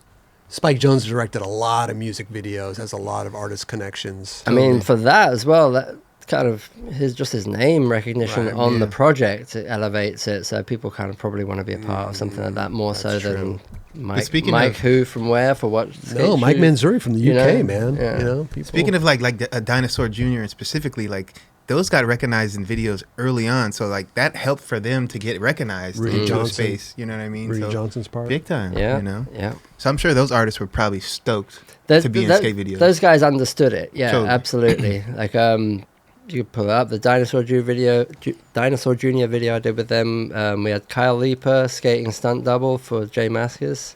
Oh no way! And then a couple of BMX dudes were the other two members of the band. And JC's on it. Oh yeah, JC's gonna find that shit. Yeah, and that I didn't come up with the concept. This guy from England came up with the concept, and he was planning on just doing it with BMX riders. And the guy that I did a BMX video through Etnies with was like, "Hey, you should probably get Mike to do it because Jay wanted Hopefully to skate." we can show this and it doesn't get flagged. But if it does get flagged for some reason, sometimes I'll give you the guy's number. Give him a call. He's super cool. He'd be hyped on it.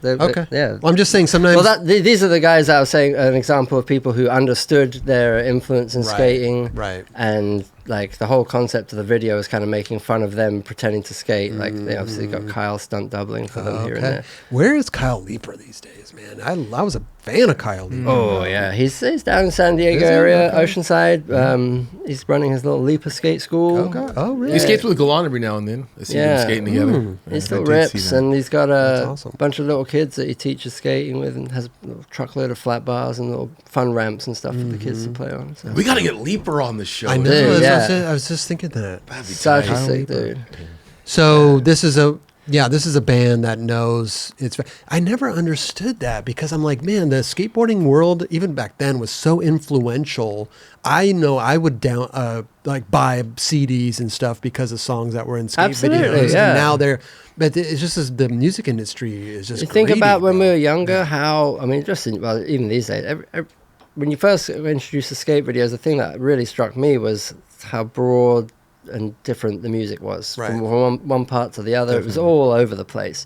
And you were introduced to musics and genres that you would probably never really have an attachment to, but you're seeing a certain dude ripping to it, doing a certain something, and you're like, and then the music just kind of resonates with you, and now you're a fan of something different, you know? So, I've always tried to get that across to the people when we're trying to license music from them, or approaching them about it. We're like, how popular skating is and how influential it is on people's music taste. But sure, man. At the same time, when they got a publisher, they just want to see those dollar bills. It's like all that doesn't matter, but where's the money? Exactly. I don't think if Dinosaur Jr. wasn't in the skate videos, I probably wouldn't listen Straight to up. him. I wouldn't have known Yeah, that. I wouldn't have known about him, and that's not necessarily like the music I go listen to every day. Yeah, But yeah. associating it with that skating always makes me go back and listen to stuff. And you know, you think about so many video parts where they'll like juxtapose something like really quiet or like, you know, dreamy, or, you know, like just some vocal or something that isn't like hard and fast, and you're like, wait, this kind of works, you know. Or I remember, was it old Foundation video, I forget the name of it, but Steve Olsen part with Donovan. Remember, you know, It was in Goodfellas too, that song. Beneath the Ocean, that one?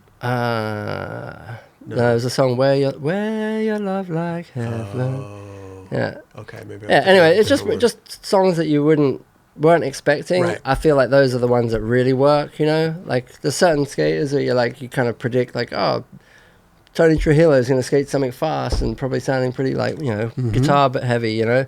But if you were to skate something that was completely opposite of what you expected, but it works, those are the ones I feel like you remember. But I can't remember a single one right now to give you an example. Remember Carl's the Ween song he skated? Oh, in? yeah. See, like it's something like it's like magical and like, Yeah. but it's like, but it's the like, song, yeah. it's like it kind of fits Carl in the same way, like Totally, dude. I mean, I even remember, come to think of it, I downloaded or bought, whatever it was at the time, Rodrigo TX's song in Almond Tobin. Oh yeah. And I was like, oh, I discovered it, you know. I'm not going to go out and listen to this Almond Tobin on my own. You know, Exactly. because Rodrigo TX TX skated to him. Yeah, skate videos. You know where you are- would discover a lot of music too would be in contests. I would be at contests and I would be like, "What is this?" Like, and it would just be some random song, but it would be very catchy, and I wouldn't have heard that if I hadn't been at that contest. You know what I mean? Absolutely. So You know what the hard part with that was though, is how to find that song. true. At that time, I no had no idea. No Shazam back then. You're like, hey, You like kind of remember some sort of lyric, it's the one that goes. and then I remember looking on DVD trying to remember like some sort of lyric that would maybe be the song or something. Yeah. You just gotta wait till it plays again Yeah. and then ask the homie like, well, "Who is this?" Yeah. Yeah. What year did LimeWire come out? What was that? I'd say early 2000s. early 2000s. That was a file sharing thing. Yeah. right? You'd have to download Napster. Napster. So Yeah. Napster was before LimeWire. Yes. Sure. Yes. When was Napster? When did Napster? 1999. Yeah. What about LimeWire. Napster. Sheesh. LimeWire 2000. Shortly after. Huh? Yeah, crazy. Short-lived too, though. Kazaa. It was like good. What the hell is Kazaa? Oh, I remember. I yeah, kind of remember. huh. That. Is that right after LimeWire? 2001. Yeah, this is all sequential. Yeah. So you're, I mean, man, a long stint at Soltech. Just up until recently, you said 1999 or wait, I'm sorry, not 99. 2019. 2019. 1920s. Mike, you're showing Not that we're showing your old. age, man. I'm sorry, we're showing your It was age. 1890s. 1919. Did you not help Yeah. work on stuff after that though? Because did you do Andy Anderson's thing? Or Oh, dude, yeah, I- album. So you did. I But worked wait. on all those videos. Yeah, I was gonna say like you talking about this is skateboarding. Skateboarding, Stay Yeah. Gold, Yeah. album, a couple of S projects, all their little projects, yeah, everything. And What- so you also Blood Wizard. Yeah, that was Blood a Wizard stuff. homies project, you Yeah, know. shout out to the Blood Wizard crew. What was Yeah. it like going from Metikmati in specific style and then going into this as skateboarding? I mean, it was cool in that you just kind of changed channels, but you were still just filming good ripping skating. You know, that part of it didn't change, but you changed channels on the aesthetics a little bit as far as like video production stuff. You're like, fuck, I'm filming Rolling Longlands too much. Well, yeah. I was working with John Miner on those Emerica projects, and so, you know, together we came up with kind of how it was going to look, I guess you'd say, and so... Well, Yeah. those videos definitely had their own look for sure. Yeah, I mean, everything was green to begin with. Yeah, yeah. That's a look. Yeah. But there was a super talented team, you know, like it was when Emerica kind of refocused their team. They used to have a lot more riders going on, and then this was the first project where they were like, all right, these are the guys that we're kind of like focusing on in ads and everything. And Braden and Leo. They're never at. It's funny, I was hanging out with Leo recently, and he was talking about how his clip ended up in here. He just came on some session. He was just a flow rider, and He was like, yeah, they must have liked my nollie flip because it ended up in the video. Really? No way. So Yeah. it's like, What was- Ellington. Dude, is there any project or that really stood Hoshton's video? What was there that stood out to you? Like, what was one of your favorite projects?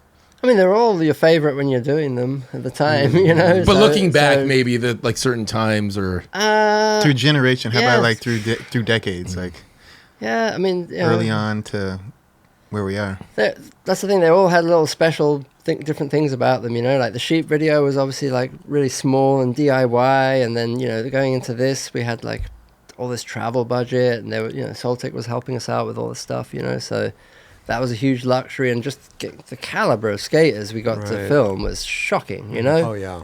So getting to film these guys was just a huge honor. Like, dude, Reynolds at this point. I mean, Reynolds at any point is Right. incredible, but yeah, no, it covered the whole spectrum, you know. So it's yeah, I don't know. You just always felt honored to be able to work on any of this stuff with these guys, you know. 'Cause it's a trip. Legendary at that point in time, man. Yeah. Outside of these Crazy. projects, what has been a project that you've admired and thought was like amazing? Outside of the stuff that you've worked on. Oh, the stuff that I see seems Yeah. like everybody else's stuff is really cool. I mean, I love you know, all the greats that we just mentioned. You know, Greg Hunt, Ty, Fred. More recently, Russell Houghton. A lot of his stuff is always flawless, and even more recently, Kyle Camarillo. Oh yeah. Everything he does with New Balance is spot on. You know, like just has a really. He's got his own aesthetic. You know, he has a small crew of guys that he help him out shooting stuff, but you know, he's obviously got a vision, Yeah. and it comes through in the video projects.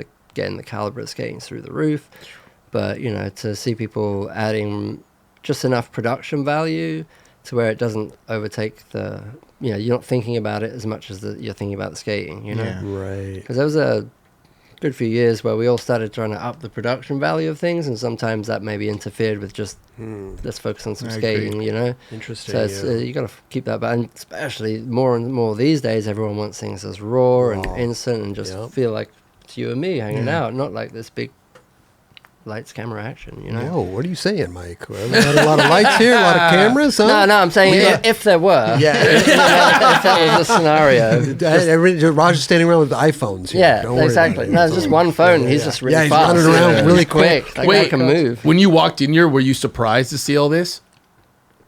Where's the rest of it? This is kind of weak. No, this is kind of what I expected, you know. Okay. I mean, to be honest with you, it's not. I mean, these cameras are the cheapest kind of. They're not. What are the? A What are little the old. They could do with upgrading. yeah, No. they're- but They do the it's job, That's what right? I'm saying. Yeah, though. They do the what- job, and we just have. If it ain't broke, don't fix it, we man. used to use Ari lights in here. You know. Oh, Ari and you'd be lights. cooking, Oh, right? look. Yeah. Okay. Yeah. No, During the this is- summertime, it'd be like, dude, that Extra. dude is on something, man. But it was just it's just hot in here. I was just Yeah. sweating like a.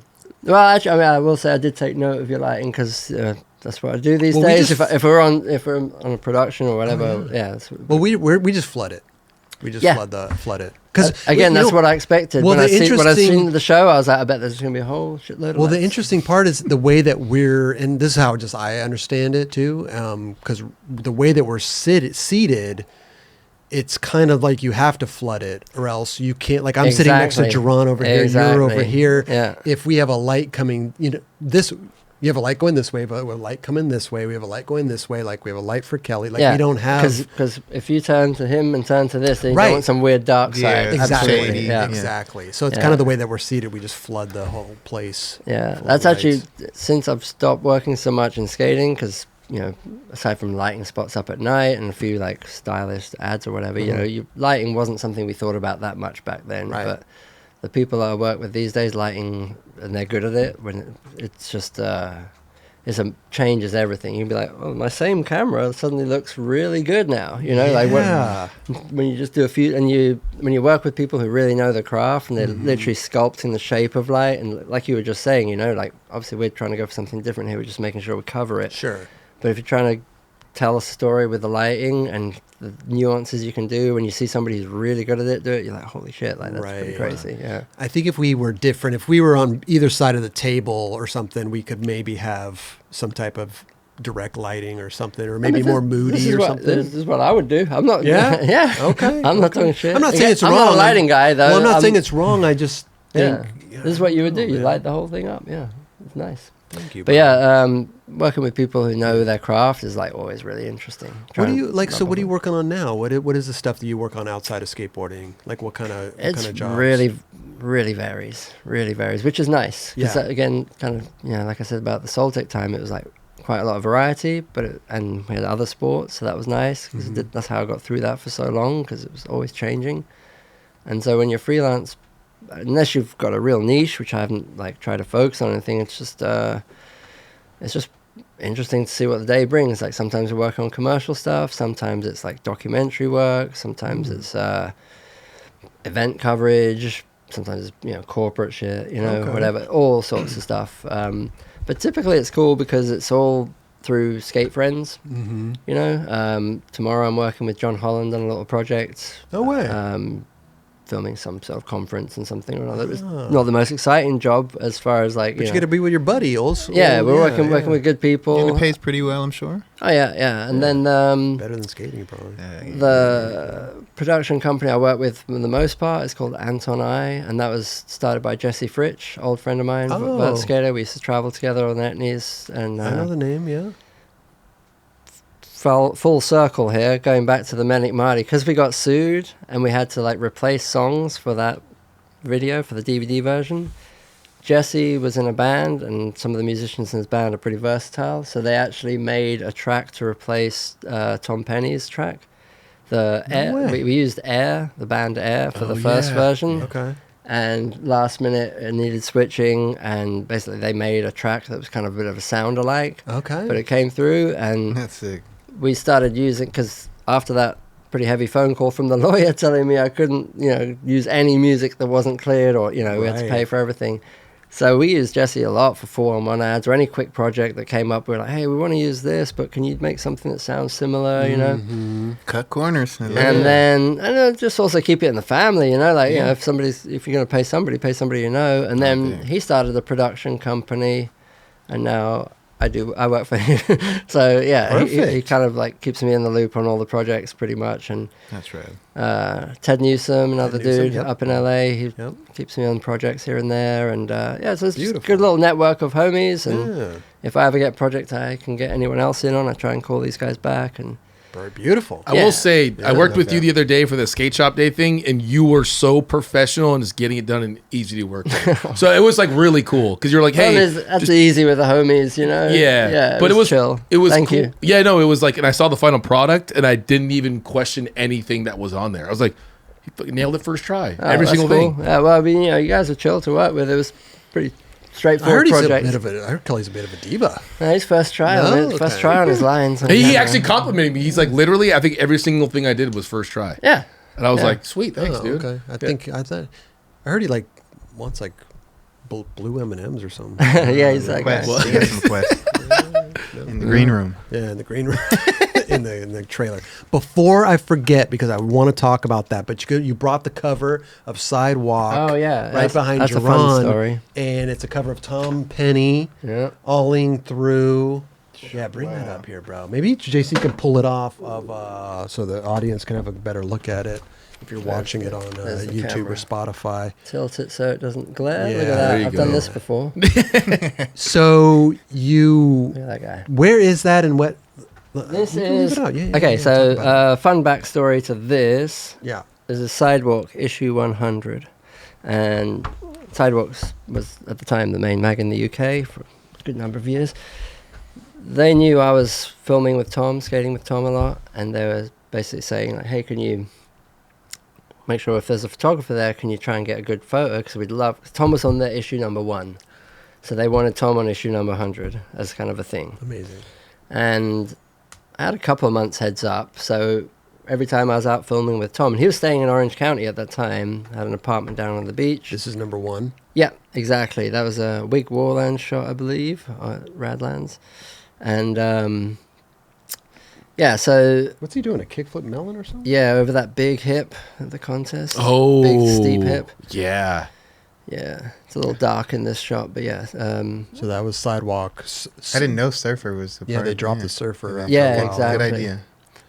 And so, yeah, so there was this kind of challenge like, hey, can you make sure a photographer gets a picture of Tom?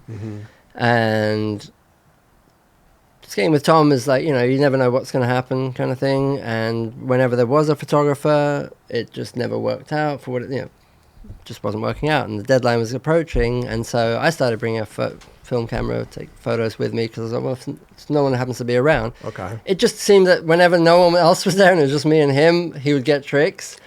And so I was like, well, maybe he just wants it chill. And like, I don't know. So I just started bringing my camera around and trying to remember how to take photos again. Right. So there's a bunch of duds before this one showed up. And so we ended up going to Austin, Texas for a shop signing. Me, him, and Heath Kirchart. Pretty random trio. Okay. Just epic. for a weekend. And the entire weekend, it poured down. It was like late November, and it poured down with rain super hard. As hard as rain, you can imagine. So we didn't get to skate anything, but I think one evening me and Heath went to like this new indoor skate park that they built and skated some bowl for a bit. But that was about as much skating as we did. They did the shop signing. We were there for like 2 days, kind of like, the idea was like, oh, well, you're there, you're going there, stay for the weekend and get some footage of these guys. And I didn't put the trip together. It was just like thrown on me. So I'm there with those guys, and in the parking lot of the hotel, the multi-story, as you went around the levels, every up level divider had these walls with a circle in them. And I was like, man, I bet you could fit through that thing, Okay. And so the whole weekend we're there, coming and going and doing our thing, I kept seeing these things, and I was like, Tom, man, I bet you could jump through that. So the last day before we checked out, he'd just been sitting in the hotel room the entire time, just chilling, because he didn't want to do anything. He didn't have to. And so I finally prized him off the bed and said, hey, come on, go check this thing out. And he hopped through that thing maybe like 12, 15 times. Really? No problem. We filmed it. It's in the beginning of Flip Extremely Sorry part, I want to say. Okay.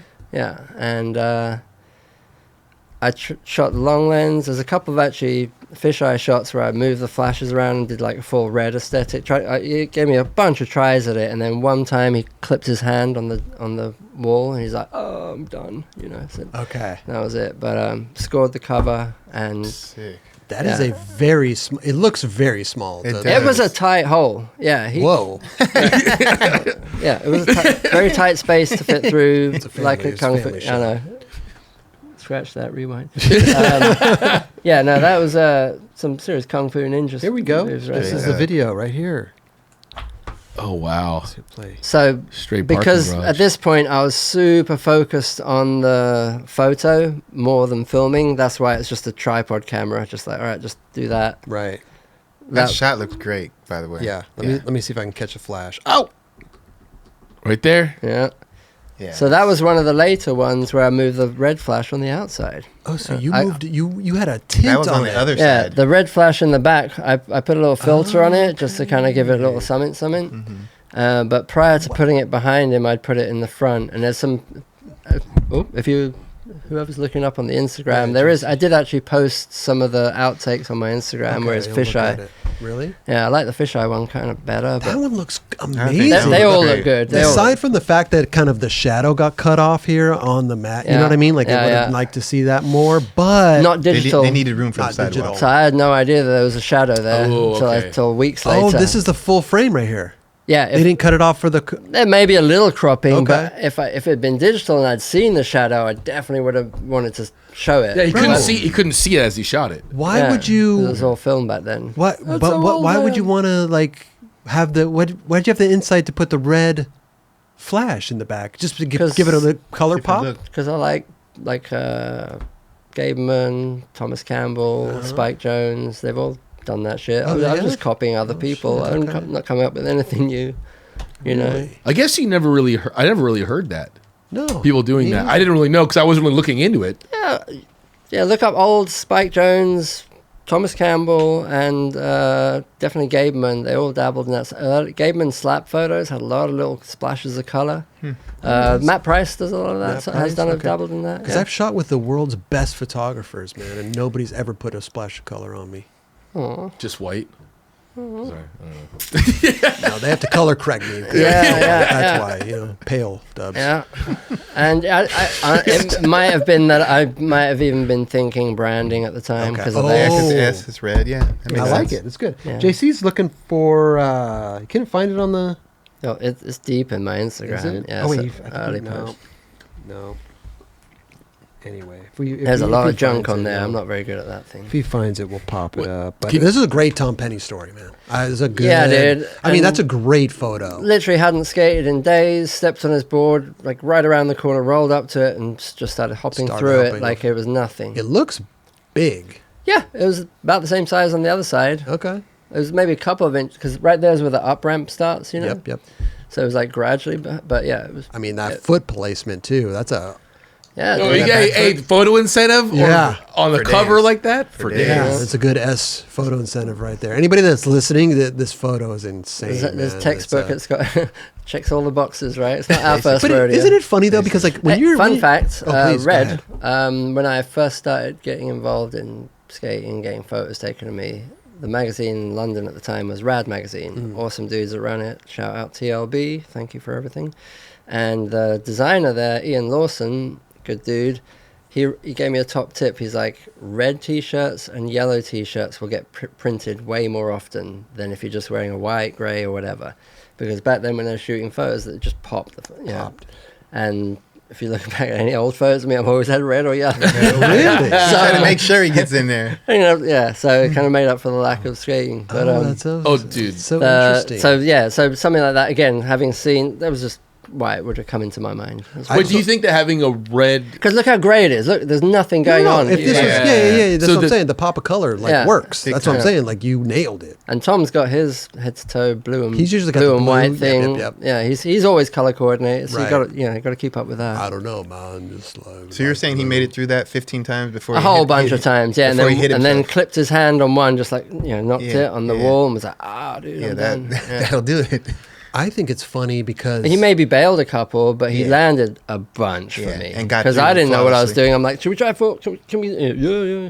He just kept circling around, doing it, and Got it. I think skating is so interesting because like when Tom Penny is alling through that, he probably doesn't even realize that his back foot is like tweaked like that. Sometimes you don't feel stuff like that. You're just skating. I mean, he's definitely one of the more instinctive dudes on a board. Yeah. but he's also pretty fucking aware. But you think so? People they're- people like to like, oh, Tom's so stony, Tom's out of it, and yeah, he is. Some, back then especially. I just think but that's natural, he and was you a- don't know that that's going on to me. He's natural, but he's like aware of his skating for Like sure. you think he's like, oh, let me tweak my back foot so it looks more. he knows stylish. what looks good and feels good, and he's able to do it. Okay, I'll believe. you know? I'll believe you. Yeah. I'll believe you.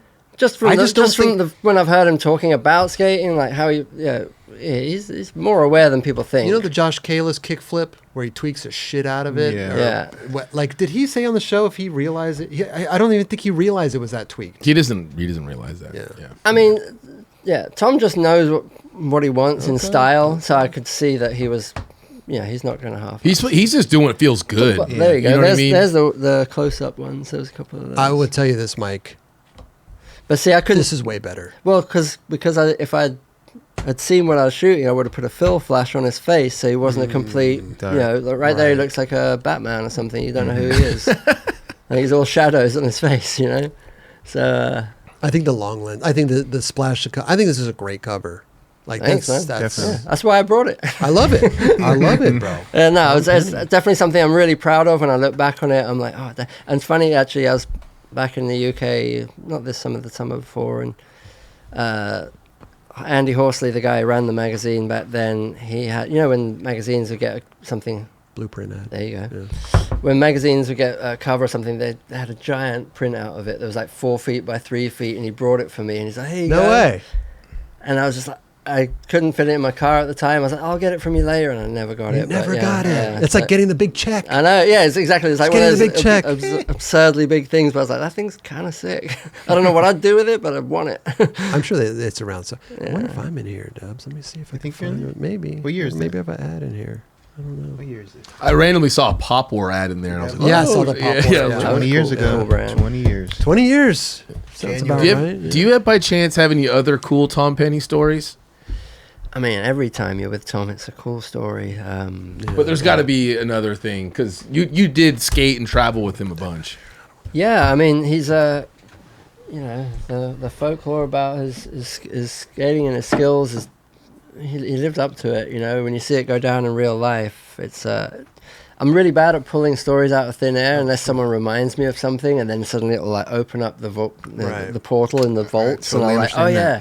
Well, how about this? Go ahead. Sorry. That's not Generally speaking, like it was just always magical to be around the dude. Like especially like the first time I ever saw Tom, I can send you this picture, but he was a tiny kid. If you look on Read and Destroy social media, first time he got a photo in a magazine, he's like 12, or he looks like he's 8, but basically he's doing a giant melon grab off a jump ramp coming at you, blue sky, which is weird for England. And he was just this tiny kid, you know, like jump ramp killer. And to see that little kid, just the arc, the trajectory he took, and just, you know, I was kind of not with him. I wasn't like in his hometown, but England's a small place. You'd see him regularly, and then that whole thing of him coming to America and just seeing that all. It's just like, dude, it's crazy to see that. Was there a buzz in England at that time where it's like, dude, there's this kid? Oh, everyone knew right away. Away. It was clear as day. Right. You know. Once he started showing up at a few events and contests, and there's wow. Yeah, there's a few pictures from that day that are just amazing. Like bonkers, you know. And he was Look at that little ramp. tiny. Look at that dude. little Dubs. I would kick that thing over. I wouldn't even skate that thing. That was fun. Those are the days. Yeah, he was doing like giant airwalks, 360s, like all the cool jump That ramp looks like tricks. Charlie Brown's little Christmas tree, you know? Oh yeah. That thing's That's what you're talking about. decrepit. And then from there, he became like the mini ramp killer that you saw in the Yeah. old Metikmati part and stuff. And then just like, hit the streets and it was done. Everyone, Isn't that funny, man? Everyone knew, you know? Some people just have it. Yeah. He's got it all. Yeah, Tom Penny. really, really good skater. So Crazy, dude. yeah, people think he's got that kind of like spacey, stony thing going on, which he does to a degree, but he's smart enough. He knows what's going on. That's the around thing him. with Tom Penny that I was, because like, I never met him before, and I thought the same thing. You saw him in Spain a lot, right? I saw him in Spain, Yeah. but for the first time he comes up, he's like, "Oh, what's up, Chris? How you? Nice to meet you." Like he knew who I was. And Yeah. I was like, He'll reference Oh, no, something he- really Whoa, specific dude, and like- deep that you're like, how the fuck do you know because that? he's like You a know? fan. He's like Exactly. a skate nerd. Fan. That's why when you're like, oh, do you think he meant to put his foot like that? Because he knows what looks good and he knows Yeah. what feels good. So he's like, yeah, I'm doing like that because Right, I can. Yeah. You know? Like, I was just surprised that he knew who I was, but then after like hanging out with them, I'm like, dude, this dude like he knows. Oh, he's on his He's shit. such a fan of For sure. skateboarding. Yeah. You know, like, Yeah. that's rad. Right. Little skate rat. Exactly. Skate rat. Exactly. And Yeah. still is. It's just Still cool, is. cool to see. I thought it was cool. Me finding him back then was more of like seeing those Europe contests. Oh, yeah. Because when I first saw that, I was like, that dude stood out like no one. Ooh. Like, what footage is this from? I'm not sure where that's from, but that warehouse was a very short-lived. I could tell you a story about that thing. That was a short-lived skate park that lasted about 6 months. The guys that ran it just basically never paid a single bill. Had rave parties in there, and then the place got shut down. And then we broke in and skated it for another 2 weeks. And This is off of the extras on Metikmati. yeah, this young Tom. Oh yeah, This would have been shot, I believe, by a guy from Oxford called Sunhill. He's got a lot of good footage of him. what was that like though? Because everyone in that video had filmed like a new part, and then you just had to like go and find all this old footage to kind of showcase how special. At this point, Tom was kind of on his hiatus, I guess, first hiatus, where he'd been to America with the flip team and then didn't like it. Started floating around Europe and kind of was just a little bit hard to track down and get a hold of. And so any footage of him at the time that was current was pretty freaking rare. So it was kind of just out of necessity that we ended up, well, we'll just do this retrospective kind of thing. Oh, Yeah. okay. I believe that's how that all went down. You know, it was just too hard to get like current footage of him because he was doing his own thing. Yeah, it's crazy back then. Literally, how would you like So mailing? at this point, those first mini ramp tricks where he was like, "This is the same ramp, and now the ramp's got better, and look how much better he is." He was, killing. He's killing. That's me in the background right there. Really? Yeah, You got BGPs. BGPs. Which one? The striped shirt? I had like a red hat Oh, on and like okay. a blue fan. It doesn't matter. But yeah, No, I wanna I'm on see the you. I'm on the deck there. That green shirt No way. on the right. Yeah. That's you all. Santa Cruzed up, yeah. No way. But yeah, Tom, at that point, you already knew there was something different about him. I think Right. at that point he rode for maybe New Deal Flow in the UK. Don't know if he rode for Flip yet at that I had point. those pants. But look at that thing, that back slip. It's like, dude, come on. What pants are those? It looked like fuck They were pants. everybody's They looked like pants, all fuck in pants one. to me. I think they But they probably were. weren't. Big pants. Maybe Maybe they they were. were. Yeah. The late body varial back lip thing in a second. Check this out. Hang on. After this, look at this It's a one. gnarly ass line. Yeah, That's it just insane. he would just keep going. Look at this trick right here. Wow. Wait, Oh what? my god. At that point, we were like, it's done. Wait, how This- old is this kid right That now? the He front. was still like, I don't know. 15? It's weird because him and 13? Jeff Rowley were like, looked way younger than they were, it seemed like. Okay. Because at that point, he looked like he was only 10 or 11. He was maybe like 13, 14. I don't know, maybe younger. I don't know. It's hard to tell. And that shirt. But him and Jeff were coming up then, and they were standing out beyond all of us. Like, you know, they put us to shame. We were just like, my jaw was on the deck right there. I gotta watch this in slow motion. So Yeah. he goes up. Back. Like a late Back- body late- varial. I don't even know how you describe that. To back lip, to the revert. But like smooth as. It should be a shocking mess, but he did it like like it was cool. On the way to the store. Isn't that funny, man? Yeah, right. You know? Like, Yeah. I could just do this. Yeah. Anyway. It's funny how Amazing dude to some see. people just come on the scene, man, and just like Yeah. are special. Straight naturals. Yeah, Special, dude. man. Did he get back up and keep That- going? Yeah, took another run. They're like, He said, "Fuck it, that one was so good. Look at I'm this. gonna just keep going." Wow.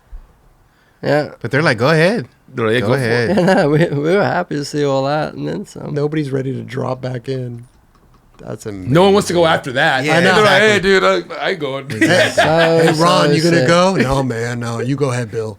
So yeah, to sort of see that appear on Right. the scene and then Look at to that. see Everybody.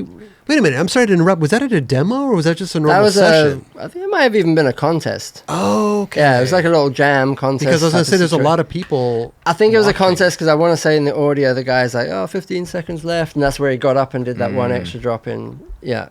Yeah. That makes sense. Yeah, That people. makes That sense. wasn't a normal session. That many people. But I don't know. Yeah. Maybe people came from all around to see this kid Tom Penny skate. after that, they would have. Yeah, okay. Yeah. Once they seen that, they knew. Yeah. I mean, it's cool that you got to see it from that point. That's what I'm saying. Yeah. Yeah.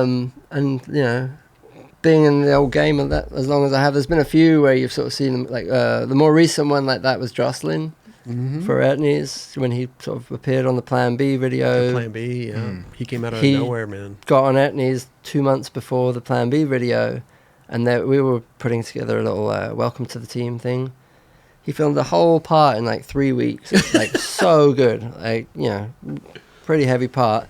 Just having come off filming the Plan B video, so he was should have been toast, but you would have thought. Sure. And they even asked us to hold back on releasing his part so that it didn't like blow him up before the video because Eric prior Bragg. prior to that Plan B video, you know, he'd had some stuff in the Bones video. There's that famous back three kickflip at Rincon. So people kind of knew who he was, but he wasn't like, you know, bursting onto the scene. So yeah. Well, I think when we had Eric Bragg on the show, who filmed Joslin, or yeah, he did the whole Plan B video. video. Yeah, he was So he was like, I don't. He just wanted to release this crazy part and have just people just be like, who the fuck is exactly, this kid? which is kind of, I mean, not just any video, but especially Plan B videos. That was a tradition. I feel like they always had like one new dude who you're like, oh, who's this Totally. guy? You know.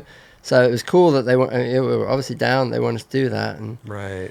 but yeah, it was just nuts to me how like so everything's so easy, dude. Like so much of the stuff was first try. You know, Yeah. it's unbelievable. Yeah. Like I said, I've filmed a lot of amazing skaters, but like the consistency at this point, I was like, oh, dude, skaters are different now, aren't they? Isn't that funny how the consistency? crazy. Like, there's only a few that had the consistency. I felt like Tom Penny.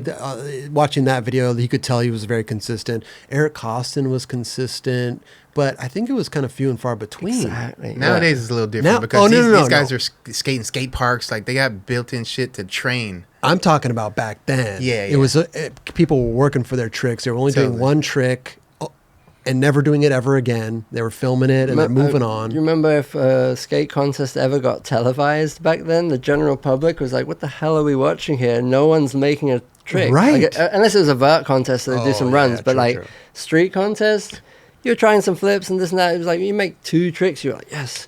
But the general public watching that is like, what is this shit? What am I watching? This is the best, you know? Yeah. So they've come a long way and then some. Yeah, That's it's insane, dude. so cool to see skating these days. Man, Mike Manzoori, you've been a part of a lot of cool, not only Influential. eras of skateboarding, but just the videos and influential. You've done a lot. Yeah, definitely And, thankful. dude, Thanks skateboarding. it's Yeah, it's been amazing, very bro. kind to me. And when you were on these trips and we were doing all this, you're still ripping. Because I've been on trips with you. I've trying been, to skate, but you know, when you could, you get these bursts of energies. But it was that was a cool thing. You sometimes find yourself at a cool spot, and you're like, oh, I could get some for a minute here. How do we get rid of it? But, Well, we've finally, this interview has come full circle. And I hate to call it an interview. It's more of a conversation about the life of and times of Mike Manzoori. But we finally found it, Mike. oh shit, there it is. Yeah. I mean, we may have already inserted it at the time, Yeah, but we finally found it. The blue, Yeah. the blue era, Yeah, no, it's front board, taken by his wife. yeah. he Great posted shot. it Great 8 years shot. ago. 8 years ago, god dang. 401 weeks ago, to be precise. Is your Instagram is like a lot of like stuff that you filmed throughout the years, or Honestly, it's kind of all over the place. I'm really terrible at this kind of thing. I'll randomly put a few things up in 1 week, and then I won't touch it for months. I'll forget it's a thing, you know. Look at that photo. is right there a lot of hard drives you're looking through on this stuff? Sometimes I'll just end up in a hard drive, and I'll just like find a few things and be like, oh damn, look at that. Barney Page. I've seen that spot a lot, man. That looks hard to skate. It's so hard. He's doing a front fakie 5-0. He was kind of bummed. He's like, I didn't make that one, but like he landed and just basically came to a stop a few times and didn't roll away enough to make the video look good. But I'm like, dude, that photo's sick. That's a common thing in photography, though. You want to get they land the trick, but you capture 50 attempts and the great one. It's not always the one that they land, right? Yeah, I get it. You want to roll away rolling. You don't want to just roll to a stop. No, I'm saying like As the far as the shot, photographer, though. yeah, Oh, The yeah, shot yeah, that the yeah. photographer takes 9 times out of 10 isn't the one that they made, but it's looks good. Yeah, And they do make it. That happens 9 more. times That out of happens 10. more than people probably Yeah. should know For about. sure. Shouldn't have told It me. is. It's skateboarding, bro. Yeah. It is what it is, man. Dude, Mike Manzoori, thank you so much. Thanks for man. having This me. has been amazing. I love This the has been great. conversation. I Yeah. love all the stories, dude. Can we give you some 9 Club stuff to take with you, bro, if you Yeah, don't mind? I know you're a absolutely. big coffee drinker. Kelly, we do the honors, dude. What size t-shirts you running? Oh, I'm a skinny large. Me. Skinny large. Yeah. Kelly, I did put some stuff back there on the. Thank you so much. Near the mugs. I put some stuff on the rack there. Yeah, thanks. It's been fun. Dude, this I has was been nervous. great, dude. I was sweating last night. You know what's funny? I The night before. I seriously was like, this morning, my armpits was dripping. I was like, proper nervous. I was like, dude, I don't know. Anytime I do anything like this, I look back and I'm like, you sound like a moron. no, but you said this was great. I just, you did great, bro. but you I guys think a lot of people overthink, and all it is just a conversation among Yeah, skaters and their absolutely. career and just skate talk and stuff like that. It's Yeah. super fun. Yeah, I'm yeah, glad yeah, you, yeah. I'm glad you No, overcame you guys the make it nerves. easy. Yeah, you guys Thank make you. it easy. Well, I hope I didn't ramble too much. No, No, no, not at Hopefully all. whoever's editing can. No, this is Roger, bro.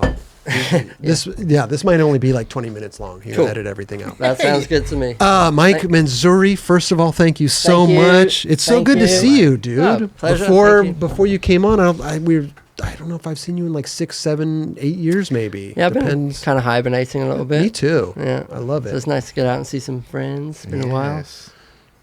Dude, thank you. Yeti hooks us up. We are they're a They big make good supporter stuff. of the show. They make great stuff, man. And I know you're a coffee drinker. I Yeah. know you got yours right there, but Yeah, maybe yeah, this is a yeah. little upgrade. Keep It it on the fits. rotation so I can This always fits have a clean one. perfectly. It does. Oh yes, this fits perfectly in the cup holder. Awesome. Dishwasher safe as well. Hell yeah. Thank you so much. Of course, man. I know you're a big hat guy like myself. Yeah, I like a hat. This is the best trucker hat. I don't know if truckers are in or out right now, but to me they're in. They're never in. Thank you I so love much. that my trucker hat, dude. I love it so much. Kelly bites my style every day. man. It wasn't you that made me. Actually, it was you, Chris. I Thank want to you, look bro. just Thank like you, Chris. Thank you, Yeah, yeah. Thank you. I know it may be past do. No, don't. Okay. Well, you know, maybe Mike Manzoori, if you get the cover of Thrasher and with the sticker on your board, $20 photo incentive. Okay. Oh yeah, I'll work on that. There you go. Don't hold your bro. breath. Okay. That's what I was trying to say, but I was trying to be. Well, what he could do if he's skating with someone, he could slap the sticker on their board. And then they would get $20. It's like on the side of my there you hat, go. like it's obvious. Like, where's You the might- camera facing? You might have to gain with more. the nightclub hat too. Let me open this up for Mike Manzoori. Let me show him what he's about to get here. Oh, you know what I'm yeah. saying? This is the 9 Club T-shirt. Damn, I didn't realize you guys give us some. Bro, we got some good goodies. gear, dude. Yeah. This is good. This is you wear this at like Trader Joe's or something, you might get a discount. You know what I'm saying? It's a Damn, nice looking really? shirt. Yeah, you never know. I never person heard at the checkout. If they know I'm just saying, the person at the checkout They may give be you like, the- if they're a Hey. skater, they yeah, might. they may might. Not everyone has those. watch the 9 Club every day. You know what I'm saying? But they are available on the 9club.com, Mike. So I know. if you want to go there and get some Thank other you so stuff. much. Oh, hold on, we're not done. We started a bolt company. Hell yeah. It's called Nuts and Bolts. You're on the team. Right. I don't care if you have another bolt sponsor, Mike, but I do not. you're on the team. I we have the biggest skateboarding team in history. I We have bet. over 350 people on our team, whether they like it or not. Well, that Yeah, makes some an of them extra don't know. honor to be a part Some of them that. don't know. Some of them don't know Dubs, and if they don't want to be on, I could care less. They're gonna come for you. Dude. Appreciate you guys. Thank First you. package right there. Yeah. Nuts and Bolts, 2 packages. Make those last, Mike. Make them last, man. A year. Yeah, my board's 3 years old. These will last. Oh, perfect. Oh, you're the best team writer we've ever had, yeah, I for know. sure. I never. Well, give me one of those back. and if, we'll you, just if you need to make them last, yeah. No, I appreciate it, guys. Dude, Mike, thank you so much for coming on. We Thanks, appreciate guys. you. Bro. Yeah. The door is always open. Come back on and tell some more. Yeah, now I know where you guys crazy- are at. I'll stop Yeah. by. I'm always actually in the area. Dude, I see you. What you were always filming something down here. One of the clients I work for is this mural company, and they have a lot of walls down here. So we film time lapses of murals getting done. They're Oh, called no way. Overall Murals. Shout out to Overall Murals. Really good dudes, and it's kind of cool because I guess I'm the LA guy for them, and so if I'm not doing one of their murals, then I'll get like Ted or Ricky. So we kind of keep it in the family that way. Beautiful. They should But do yeah. a 9 Club mural over there. Oh, that'd, yeah. be, that'd be tight. Hey, if you need one done, I know some pretty good artists. We don't- Yeah, they're really good at that shit. We would love to have a mural. Like this. Are you kidding me? Yeah, Beautiful. I know the guys. Yeah, Okay. awesome stuff. Be on the lookout, everybody. 9 Club mural in Venice coming soon.